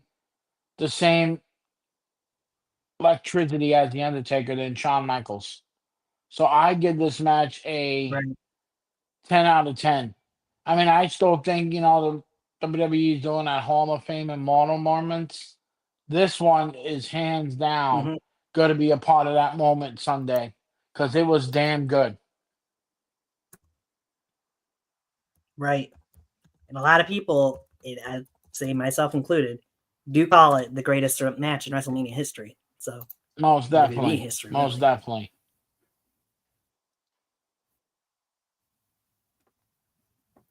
And yet, the World Heavyweight Championship match and the WWE Championship matches had to follow that match. It's funny for the Yeah, anniversary good of luck. WrestleMania. Right? But that leads us a great match between Undertaker and Shawn. Perhaps like I said, perhaps the greatest match of all time in WWE. That brings us to the next match. Of course, their rematch, the no disqualification match at 26, Streak versus Career. This one closed out the show, so nobody had to follow it, which was probably good after the year before. But Yeah. I remember being with my friends. We were over at my buddy Frank's house to watch this WrestleMania 26 up in Traverse City. And watching the entire show, finally getting to this main event match, everybody was still hyped, even though it was a long 3-4 hour show at that point in time. But the way everybody reacted to every move, every near fall from either side in this match, the back and forth of it all. This match was almost as good as the year prior. Some people might say it was even better. Some people would say it's not. But these two men, I don't think could have a shitty match really between each other. I don't think they ever really did. A great way, in my opinion, this match was for Shawn Michaels to end his career. Yes, I know he did come back for one more tag team match afterwards, but we're not going to even discuss that. A great way to end his career. Mr. WrestleMania finishes his career at WrestleMania, ending with getting beaten by The Undertaker yet again. But the way they built up to this match, how Shawn Michaels felt like he had to get back to The Undertaker one more time because he knew he could end the streak. Shawn just barely getting eliminated in the Royal Rumble match by Batista. He was almost there. He was in the final 4, I believe, final 4 or 5.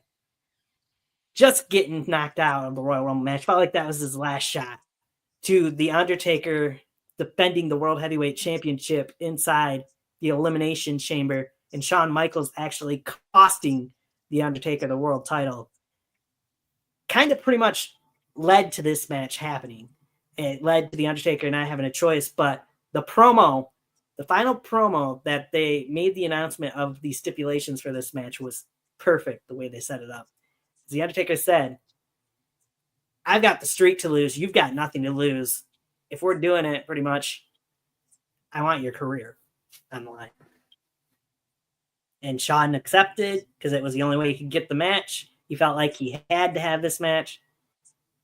It just was a beautiful way to close out the career of the Heartbreak Kid, Shawn Michaels, after the way it originally ended at WrestleMania 14. Damn, I didn't know that you're a motivational speaker. Maybe. Good Lord, that was beautiful. That was beautiful. That was like your dedication to Shawn Michaels. Like telling him, I love you, Shawn. You were the greatest wrestler of all time. You made magic moments.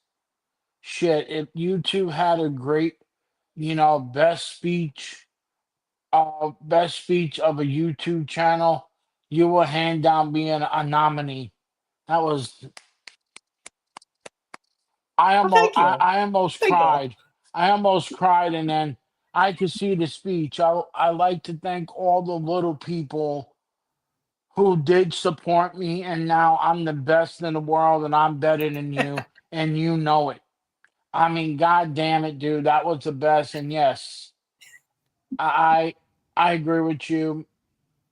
What better way to send Shawn Michaels out to his glory days is to have another match with Taker, and this one lived up to the first one.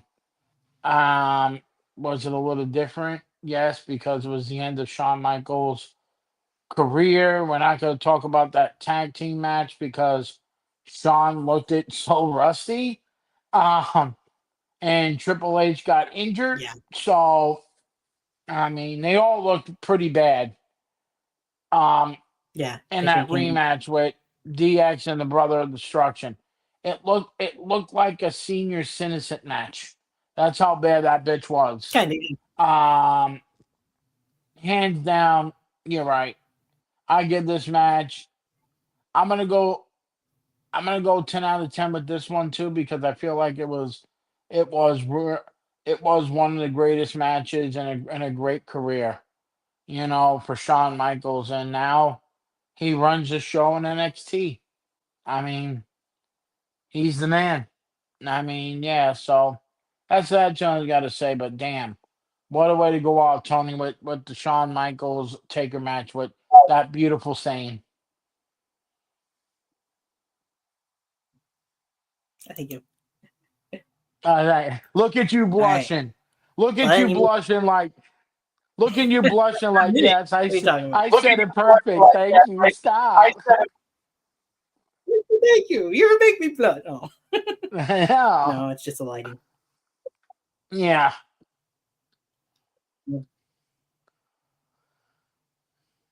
That brings us to, of course, WrestleMania 27.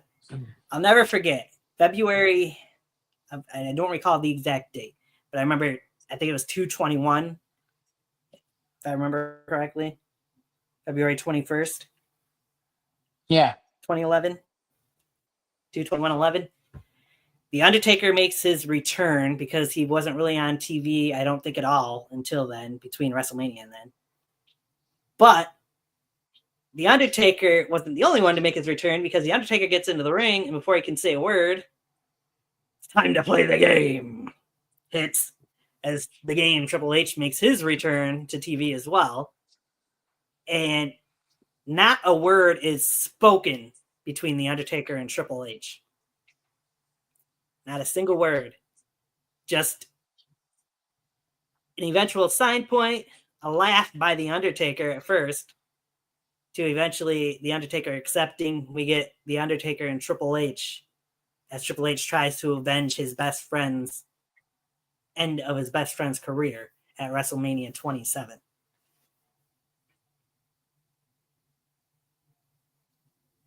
How else do you put it for that one? You don't, but the music for it when the Undertaker came out, they had the Johnny Cash. Ain't no grave that could hold my body down. I mean that, and plus he comes out of the mysterious cabin.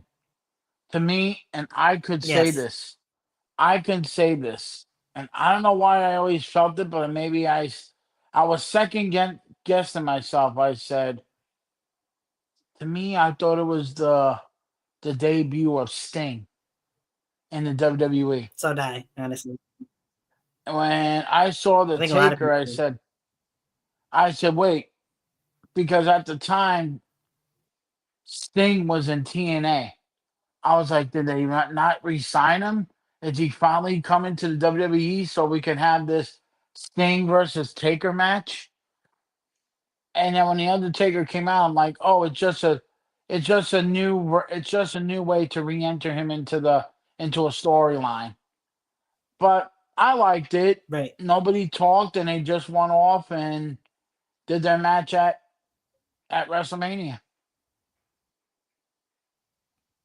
Which was a pretty good match that they had. To me, again, it still wasn't their best match out of the three, but it was maybe better than better than their first match that they had at WrestleMania, because Triple H was more seasoned. I mean, Undertaker obviously more seasoned as well, but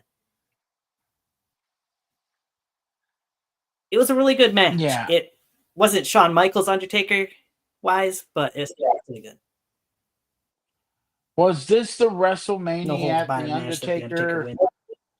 Was this the WrestleMania at the Undertaker did the entrance when the hands are coming out of the gates of hell and trying to grab him? Was that when Triple H was wrestling, or was that against Shawn? Was it against either one? I was thinking it was a later match than that. I swear I think know that what it was- was, but I was thinking that was more like Bray or I something. swear I know what it was, but I remember that entrance. I Yeah. just don't remember which year it was. yeah, Top of my head. hands down, I thought Triple H Taker Triple H 2 at Mania was way better than the first one at WrestleMania 17. It was better, but it wasn't like Yeah. it wasn't great. It wasn't super great, you know, but it was all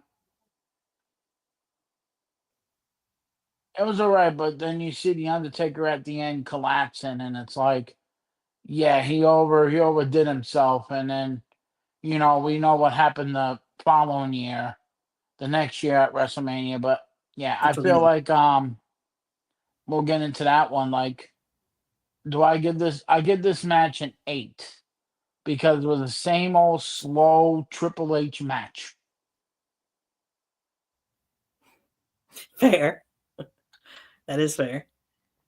It was good. Definitely. So we haven't really said anything about that, but in these later years, I feel like there wasn't really, for the most part, anybody else that you could put in there against Undertaker. I felt like they got the opponent correct for that point, just to put that out there. I will have an exception when we get to a couple years from this, but we'll get to that. So, but yeah, that was the no holds barred match. Like you said, Undertaker collapsed afterwards, which was scary to see. We didn't really know at this point in time. Whoops, didn't want to do that, but I did. Oh well. How many matches the Undertaker had left in his career? It says there was rumors every year. It seemed like pretty much starting then after the Shawn Michaels matches that Undertaker might be hanging it up. But that wouldn't happen for a while still, and I accidentally deleted my banner for it. But we're gonna go into the next year, end of an era.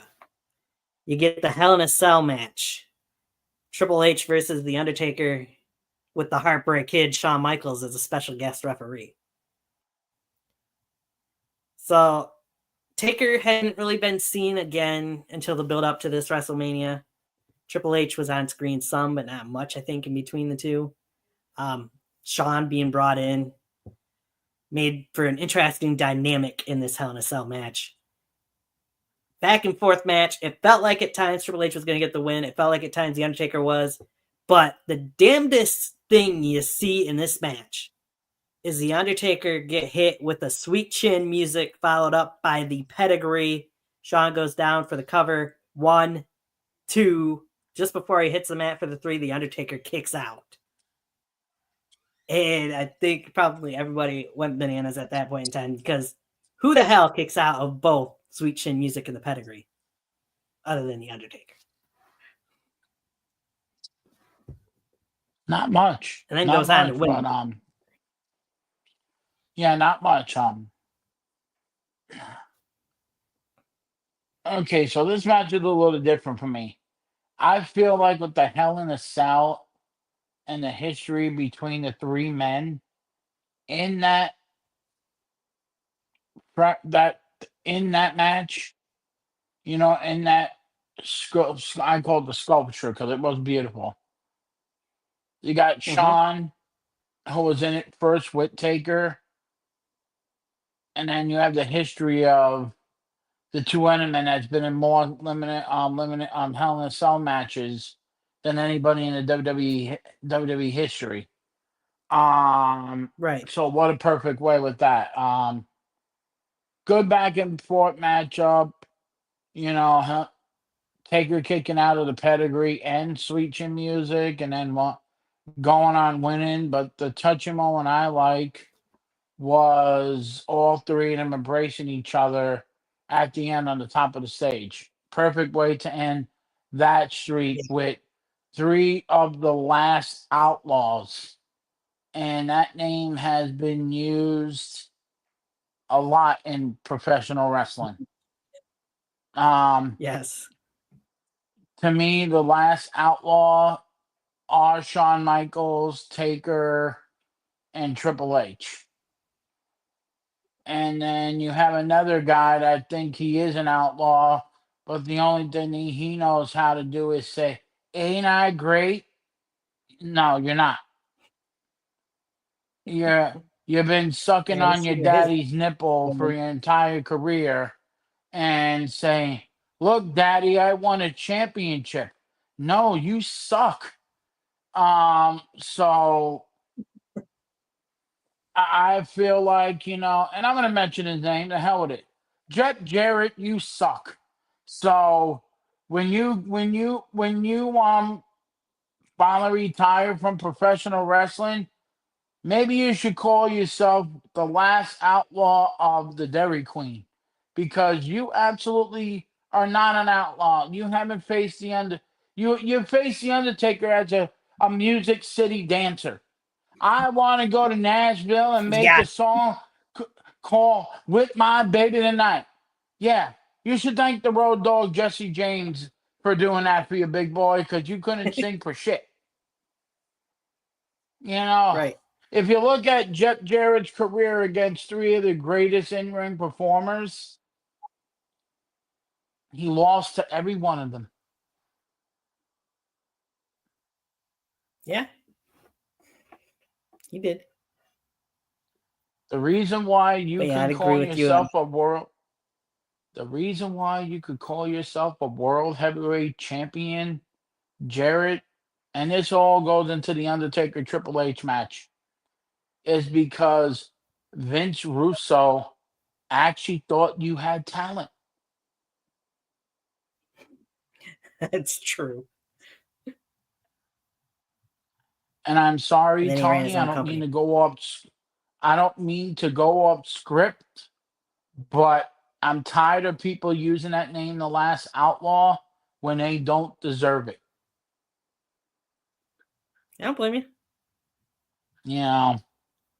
It makes sense. Hey, the only thing that Jarrett is good for that he's the only man to ever lose to China. That's true. And here's another thing. Jeff Jarrett's WWF career, you could thank Owen Hart for making you irrelevant. Irrelevant, anyways. Yeah, that is Yeah, true. because if it wasn't for Owen, you would have been in Japan.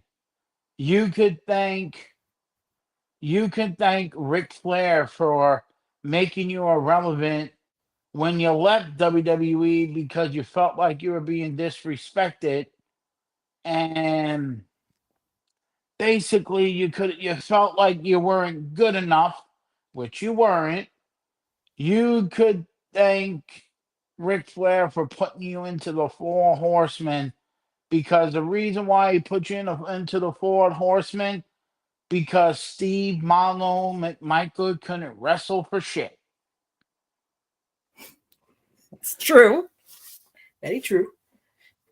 You know, yeah, don't get me started with like if we ever do a series about the Four Horsemen, don't ever talk about the ones from from '96 to all that one, because what the hell was that garbage? You had an ex-football player think he could be a wrestler, Right? but yeah, I give this match with Undertaker, I give it an 8.5, because same thing, it was a Triple H match but with a cage. That's the only thing that was good about the match. And Sean being involved too. I feel like Yes, that that's the only thing that was how the good. style match. Yeah, Other than those that, two I guys, don't think it was anything special. right? End of an era. The embrace at the end, like you said, was the best part of it. The match was really Hmm. good though too. Oh, and Well, the that Undertaker's brings us to mohawk. WrestleMania. Yes, that brings us to WrestleMania 29. Before I get into the match itself, of course, the build up to it, we lost Percy Pringle, aka Paul Bear. They would build that into the storyline leading up to WrestleMania. Paul Bear went in the Hall of Fame the night before WrestleMania. We get The Undertaker versus the best in the world, CM Punk, with Paul Heyman in his corner at WrestleMania 29. Who could forget the ashes that CM Punk, I believe, poured over The Undertaker out of the urn on Monday Night Raw like a week or two before WrestleMania?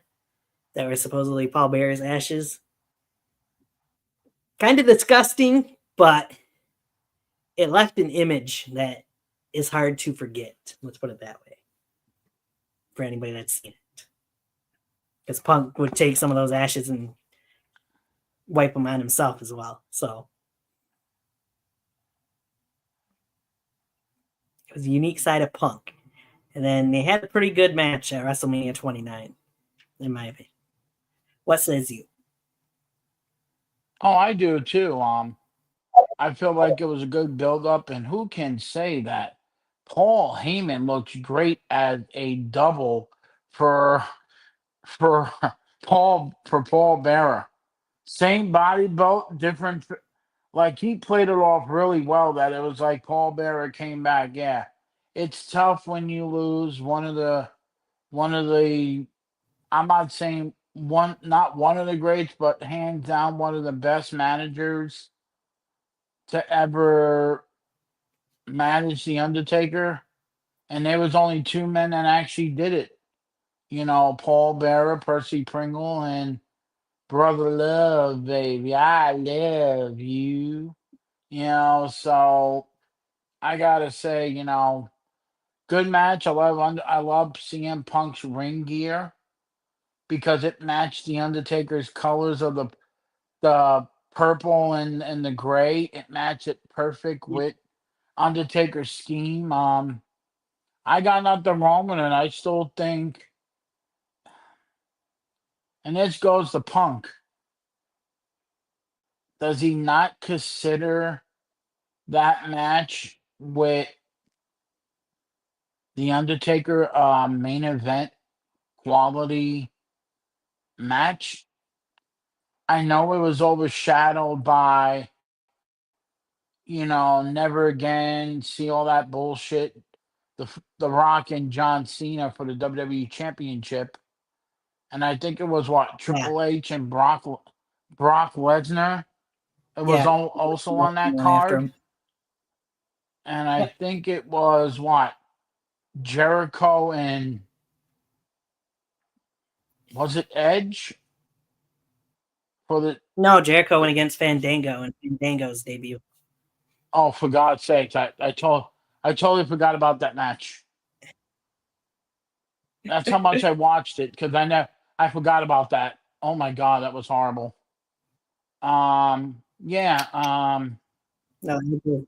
Then yeah. So to me, I thought it was a good match. I still feel like Punk had his WrestleMania main event, but it wasn't considered a main event, which is odd. But it was a good match. I don't see right. anything wrong with it.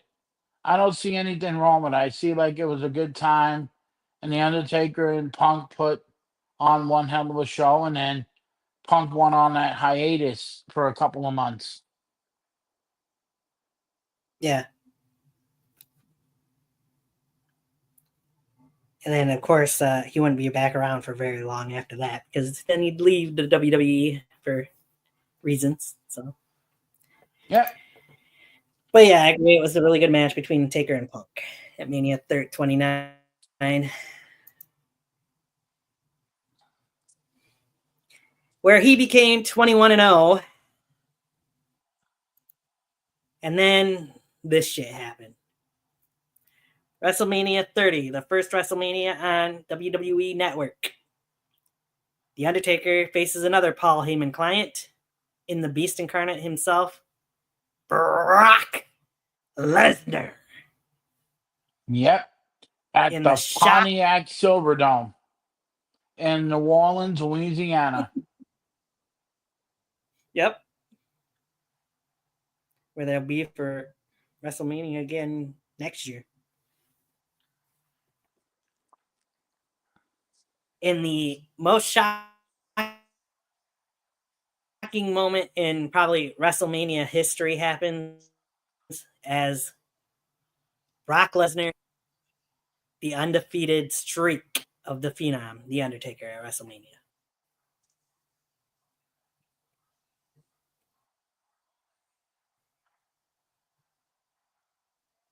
I don't know if you caught all that or not, but No. so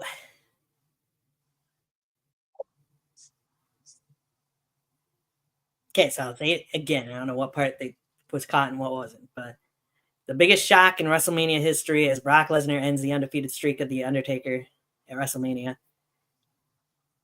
This match, there's so many things I could say about it. One, The Undertaker suffered a concussion early on in the match, so it was kind of a shitty match for the most part, anyways. Undertaker said he doesn't even remember the majority of this match. Two, I still don't agree with them having Brock Lesnar be the one to end the streak. But that's my thinking on it. They could have went with somebody completely different, even though Vince felt like it had to be Brock. Mm. Okay, so I got your comment. My opinion Mm-hmm. is the same way as you. I understand that the Undertaker had the concussion early on in the match. I get that part. But why put Brock Lesnar as the man to end it? Because Undertaker, I mean not Undertaker, but Brock was already established. He just came Right. back from the UFC where he was the former Year, UFC 2 years World prior, really. Heavyweight Champion. Why do well, I know he had a couple of matches, but still, I still feel like the streak could have went 22-0 and have Brock just lose right out. ride out, and then move on to the next person the next year. I feel like Vince made the wrong decision about ending the streak. I still feel this today that it should have been up to The Undertaker and not Vince McMahon. I feel like Brock wasn't the right Right. man to do it, and let's move on to the guy I think should do it, and that's the next year man that he faced at WrestleMania 31.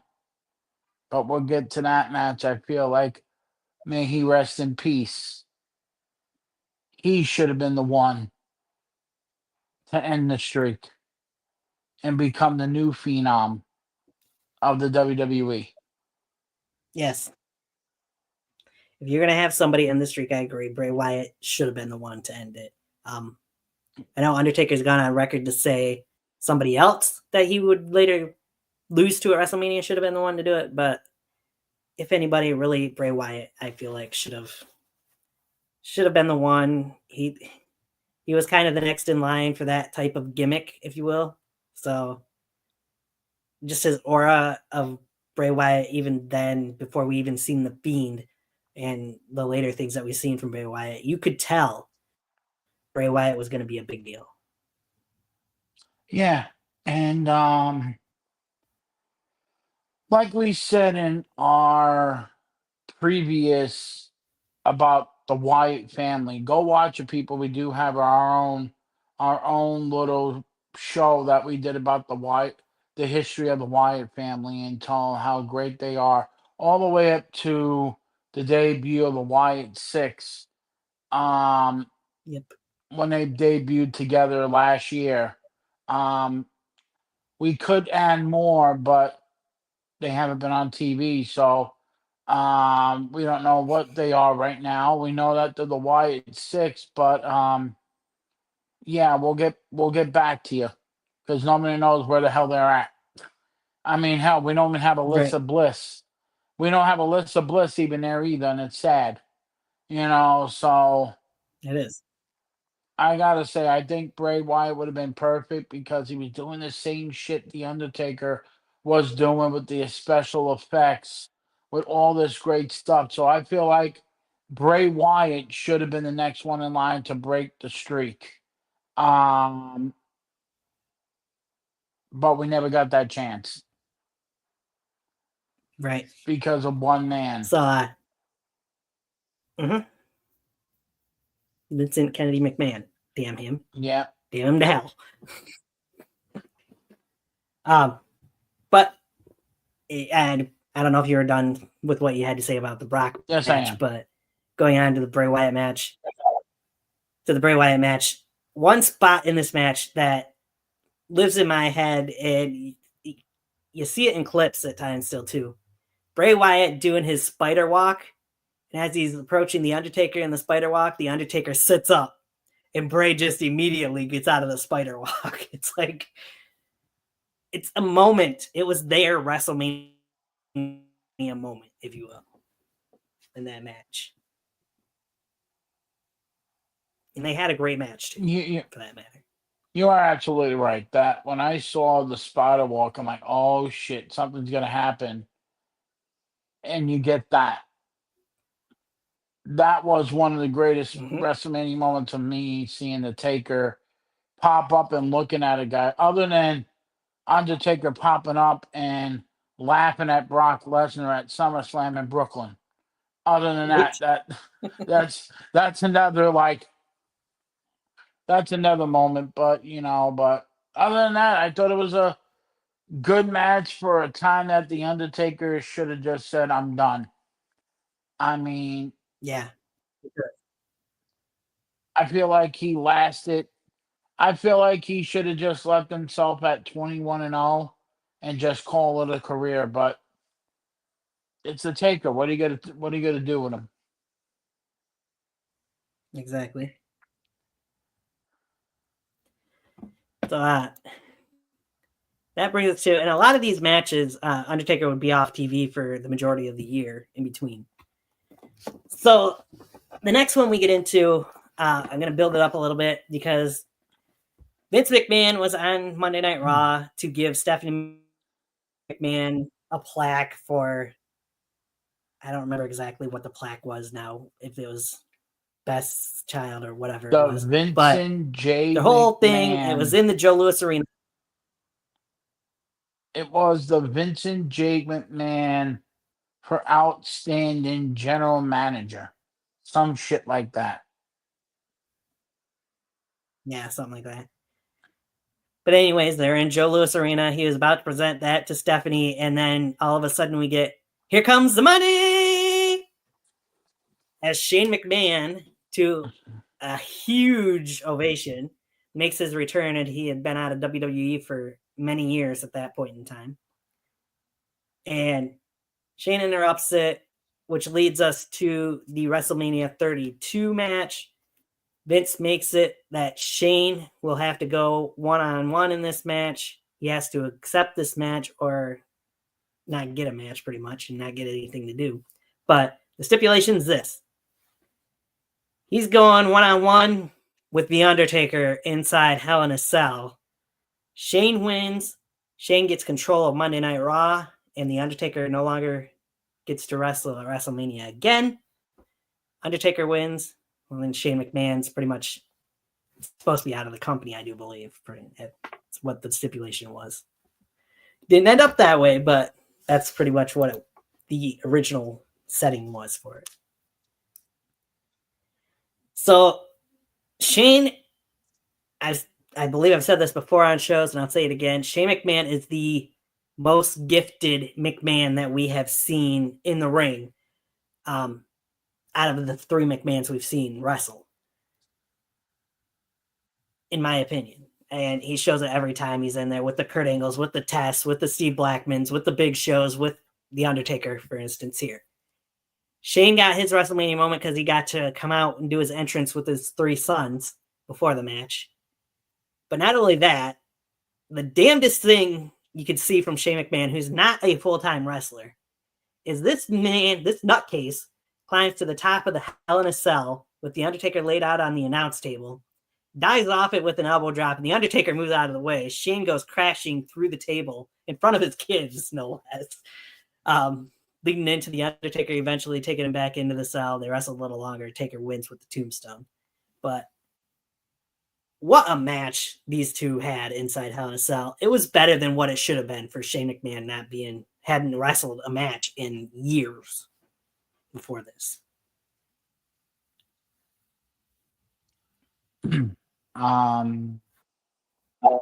Yeah, I agree with you. I mean, I thought the match was good for Shane McMahon's perspective.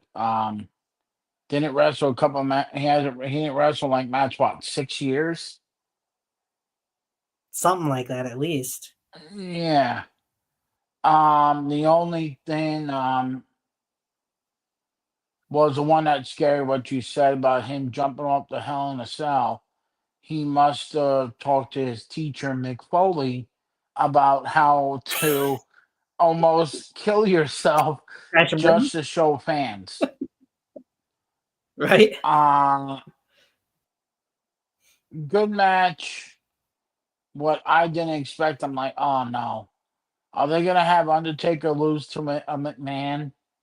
Because that's what you expect. You expect Taker to lose against a McMahon. If he could lose against Vince, he could lose against Shane. But right. I think Shane basically gave the Undertaker the match with that dive off of the cell. Hey, dude, what the fuck? You're gonna kill yourself just to get people. Man, Shane McMahon hit that commentating, hit the announce table so hard he bounced up 3 times. Right. Yeah, it's crazy. But what you expect? You're in Dallas, Texas. Everything's bigger in Dallas. So is you breaking your bones. Hey, at least Shane got one thing that he never had gotten before after that match. He got a hug and a pat on the back. A good job from his dad. Well, I wonder how the relationship is now. Oh, that's right. It still sucks. I'm sure it probably does. Yeah. But anyway, that was 32. Then that brings us to WrestleMania 33. Undertaker in a no holds barred match goes up against the big dog, Roman Reigns.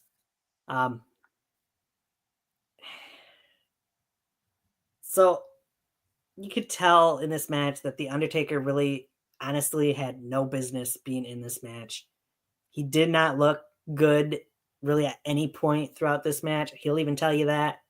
It took a lot for his opponent at 34 to talk him into coming back for another match at WrestleMania.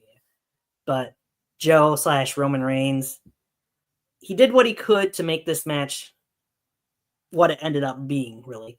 And Undertaker was a shell of him old self, really, in this no holds barred match. Roman gets the win, becomes the second person to beat the Undertaker at WrestleMania. Undertaker has gone on record saying that Roman Reigns is the one that should have ended his streak, in his opinion. Some people could argue that, but again, I agree with you that I think Bray Wyatt should have been the one to do it. But this is where we're at. I know we don't talk much about this match, but you're right. Undertaker had a hip problem. He should have not been in this match at all. I mean, but I feel like he was so loyal to Vince. I mean, I think he just did it for Vince because Vince wanted Roman on the card, but where the hell do you put him? Right. You know, there wasn't many other places you could. No, because the world title match was already taken up by Bray and Randy in that weird special effects match. I I don't know what the fuck it was. And Right. the World Heavyweight Championship match, wasn't it Brock Universal title match. and yeah, who was it? Who was the the main event in that match? You would ask. Hold on. Let me look it up. Yeah, I forgot what it was, but yeah, I'll tell you in a minute. Don't do that. WrestleMania 33.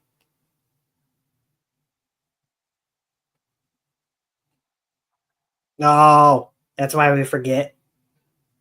Brock Lesnar, Goldberg. okay, so that's why I forgot. They couldn't have made that match into a triple threat and actually make it better, and put them in and The put. Universal title. Yeah, I think they should have put Roman into that because what did it do to Roman Reigns' career? People just hate him more.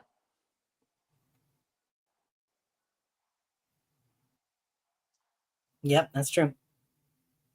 I remember. So the main thing I remember from this whole situation was the Raw after Mania, the night after. Roman Reigns coming out, the nuclear heat he got from the crowd. He was booed out of that building. The only thing Roman says, it's my yard now. But the boos, just the jeers for Roman Reigns, I feel like that is what led to Roman deciding once COVID hit that it was time to make that heel turn. Or before COVID hit, but still. Yeah, and I just feel like it Because Roman works had for gotten Roman booed now. more, but that night was worse than the other night. Shit, yeah.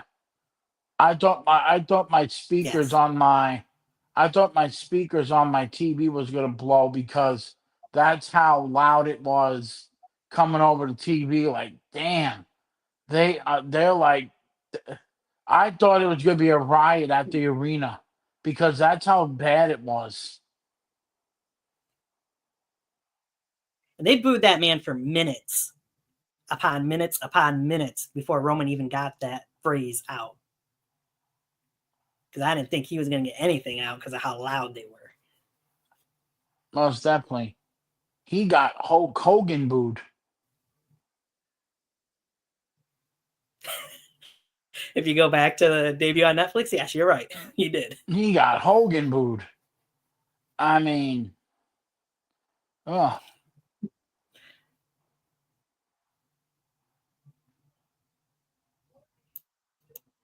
But that was that one of the mistakes perhaps that Vince made. So then we go to 34, and John Cena's looking for an opponent. He's gone through the Rumble. He's tried to get in his way to get in the into WrestleMania card.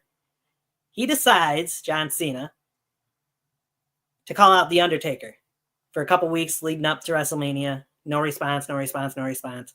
So Cena decides he's going to buy a ticket. He's going to go sit in the crowd. He's going to be at WrestleMania, take a part in the show like everybody else.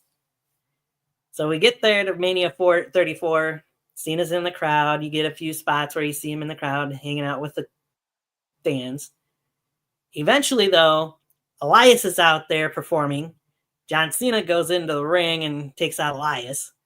And then, bong! We finally get the Phenom coming out to the ring. What we thought going into WrestleMania 34 would be a classic between John Cena and The Undertaker at this point in time in the career turns into, as The Undertaker pretty much describes it, a disappointment. Disappointing finding out the day of that they're getting 5 minutes. You give two of the greatest wrestlers of all time, two of the greatest WWE superstars of all time, 5 minutes on WrestleMania. What the hell bullshit is that? Undertaker pretty much buries John Cena. Cena gets some moves in there, but Undertaker pretty much buries him, which was good somewhat for the Undertaker's what I'm not trying to think of the right word. morality. It helped him out with after losing to Roman. Yes, morale, if you will. But still, how do you only give those two men 5 minutes on WrestleMania? Easy. You have Elias go back in the ring and keep singing. No. There was so Oh, much man, okay. more they could have cut out of that show. Technically, was this right after, and I can make this right, was this after the Asuka Charlotte Flair match? Let me look up. Hold on. This match took place. No, that match was a few matches before. This took place right after the Bludgeon Brothers versus the Usos versus the New Day in the triple threat match for the SmackDown tag titles. Okay, so they were just trying to kill time until the main event. Or the Ronda Well, this is Rousey only Kurt halfway Angle through the match.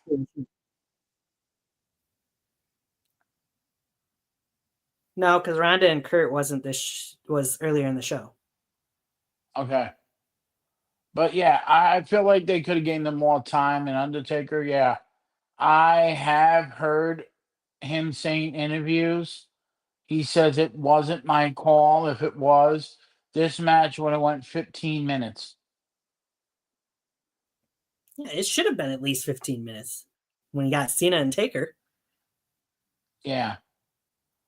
But what are you going to do? It's a Vince McMahon program. You know, how can you undermine two of your greatest performers and do, oh, yeah, you get 5 minutes, do what you want. It takes The Undertaker 5 minutes to get down to the ring. That's true. Technically, the match was 2.5. So the match actually was, 2 minutes and 45 seconds. Yeah, because it takes them 3 minutes to get to the goddamn ring. You know, Pretty much. you could have just turned off the lights, have him get into the ring, and then boom, then 1, 2. It could have been a 5-minute match if he didn't have to walk down the aisle. True.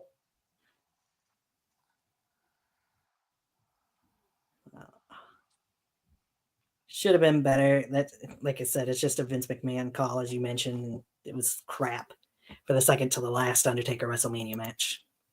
Yeah, yeah, most definitely. You know I how still it think it's is. better. Most definitely.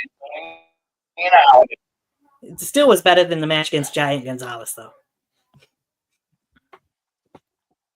Yeah, no, anything's better than that.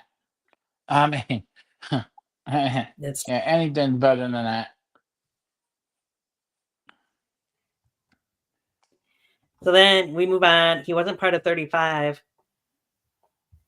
but we got to discuss COVID hit. And that's what changed everything for WrestleMania 36. These two men were supposed to have just a regular one-on-one match pretty much at WrestleMania 36 in Orlando. But COVID hit, so things got changed up. We get a two-night WrestleMania for the first time ever, which it's stuck to since then. And in the main event of night one on Saturday, we get The Undertaker versus the phenomenal AJ Styles in a boneyard match. In pretty much one of the first, make sure I'm right on that. Yeah, in the first cinema match, really, that you would see in the COVID era. Very interesting match, I'll say that much. I don't think you can compare it really to anything because of the situation. It wasn't in a ring. They did fight. I enjoyed the boneyard match, though, and thought it was very well put together by everybody that put it together. Undertaker, AJ, the Good Brothers, Jeremy Borash had a lot to do with it. It turned out really well, and my only thing is I kind of wish that the Undertaker would have had an actual in-ring final match instead of just this being his final match. But still, he was there with the phenomenal AJ Styles, and AJ is a great person to end his career with, I guess, technically. Yeah, you gotta like, I get what you're saying. It should have been in front of a live crowd, but hey, we were all suffering during the COVID era. I mean, we That's true. couldn't do anything. We couldn't go out and be around people. Still to the 4 years later, I still feel the effects of it. It's like I know we can be around people, but I still get that nervousness about being around people because if I hear somebody call for something like that, I get nervous, and I'm telling people stuff that bother me. Sometimes I get anxiety that I go, "Oh my God, you're coughing," and I get really nervous, and I don't want people to think I'm an idiot. I'm a jackass. It's just COVID really hit me hard in a different way that it changed my life, like it changed everybody else's, but.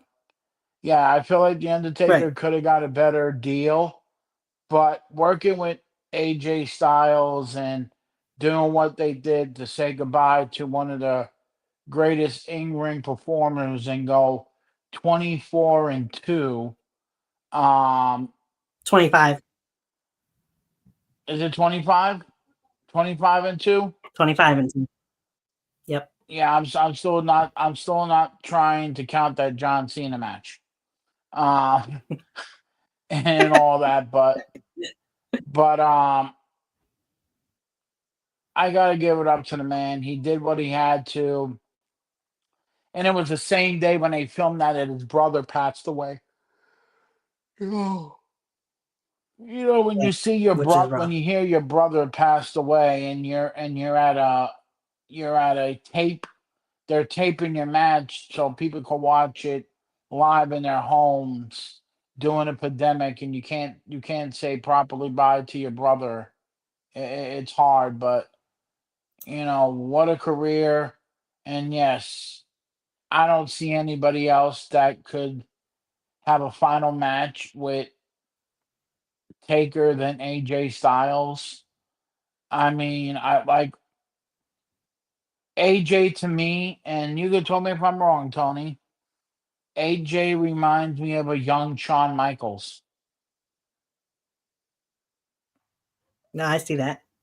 I'd agree with it. because AJ can work with anybody, especially working with the Dead Man, because Didn't work on him because he was in TNA.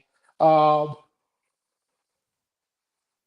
but yeah, I see this as a good positive for him, and it was a great match. And I wish the Undertaker would have did one more match just to have it in front of the live crowd, but we never got that. Right. Yeah, I agree with that. But 25-2, the greatest record in WrestleMania history, in my opinion, will never be broken. Never be matched. You'll never see anybody that comes close to it. And to finish off on what you're saying on AJ, I mean, some people are shitting on who AJ Styles is facing at WrestleMania this year, being Logan Paul, but Logan's proved himself in the ring, in my opinion. And AJ, as you said, is kind of a younger Shawn Michaels. He can work with anybody. They're going to have a great match at WrestleMania. So I'm just putting that out there. The Undertaker, to me, Shawn Michaels is Mr. WrestleMania, but The Undertaker is definitely a close second with his record that he had at WrestleMania. You think WrestleMania, you think The Undertaker through and through. They go hand in hand. They're synonymous. He appeared at WrestleMania last year and chokeslamming the final boss. So let's say this, and you could say if I'm wrong. There's 3 different categories about WrestleMania.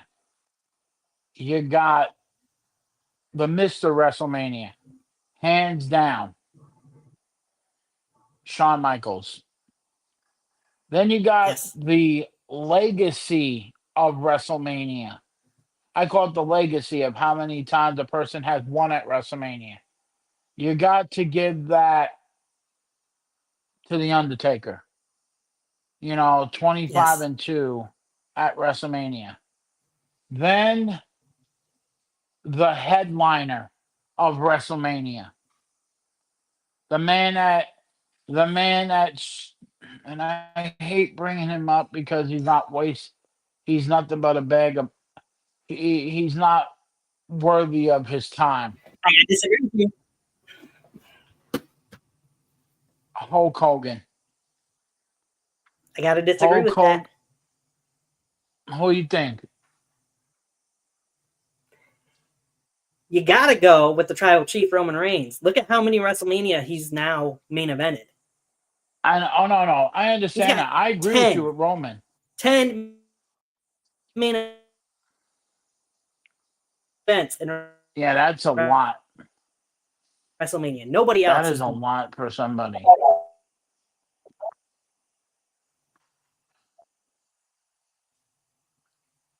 I mean, usually I would have agreed with you otherwise with Hulk, but Roman. Yeah.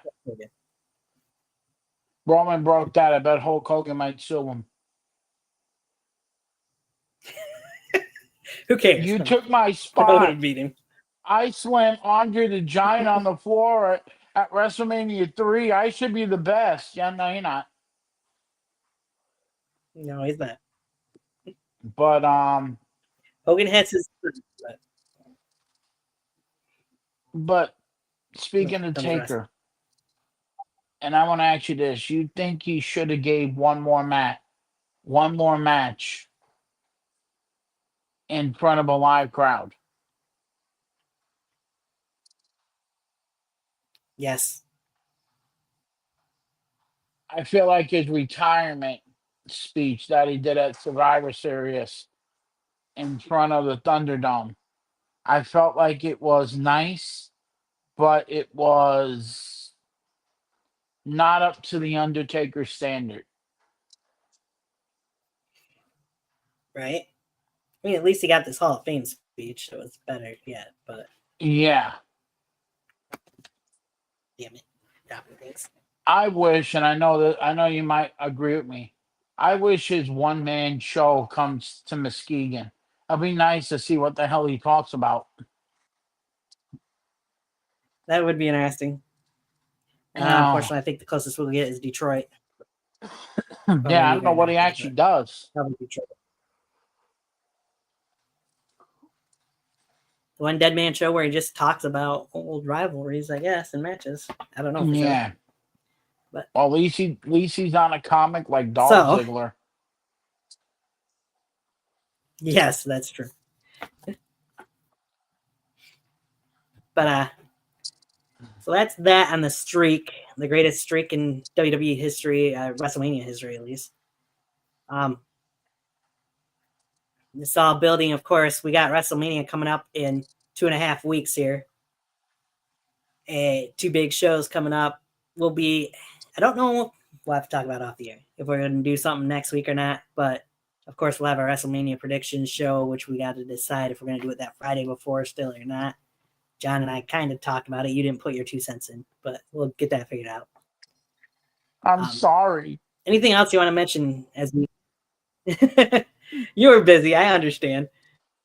But anything else you want to mention about the Undertaker, the streak, or WrestleMania as we close out this show tonight?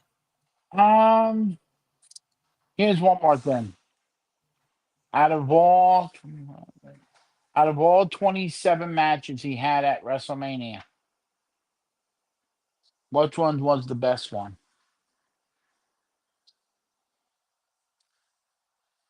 Him and Shawn, WrestleMania 25. Okay, so let's go. Have a wonderful night, people.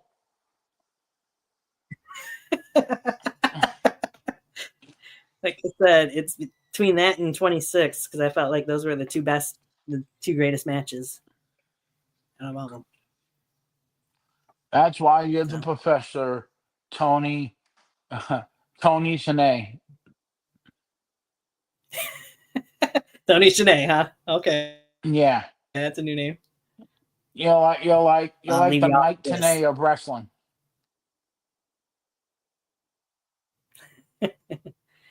Oh boy, I don't know if I want to be compared to Mike Tenay or not, but not quite that much.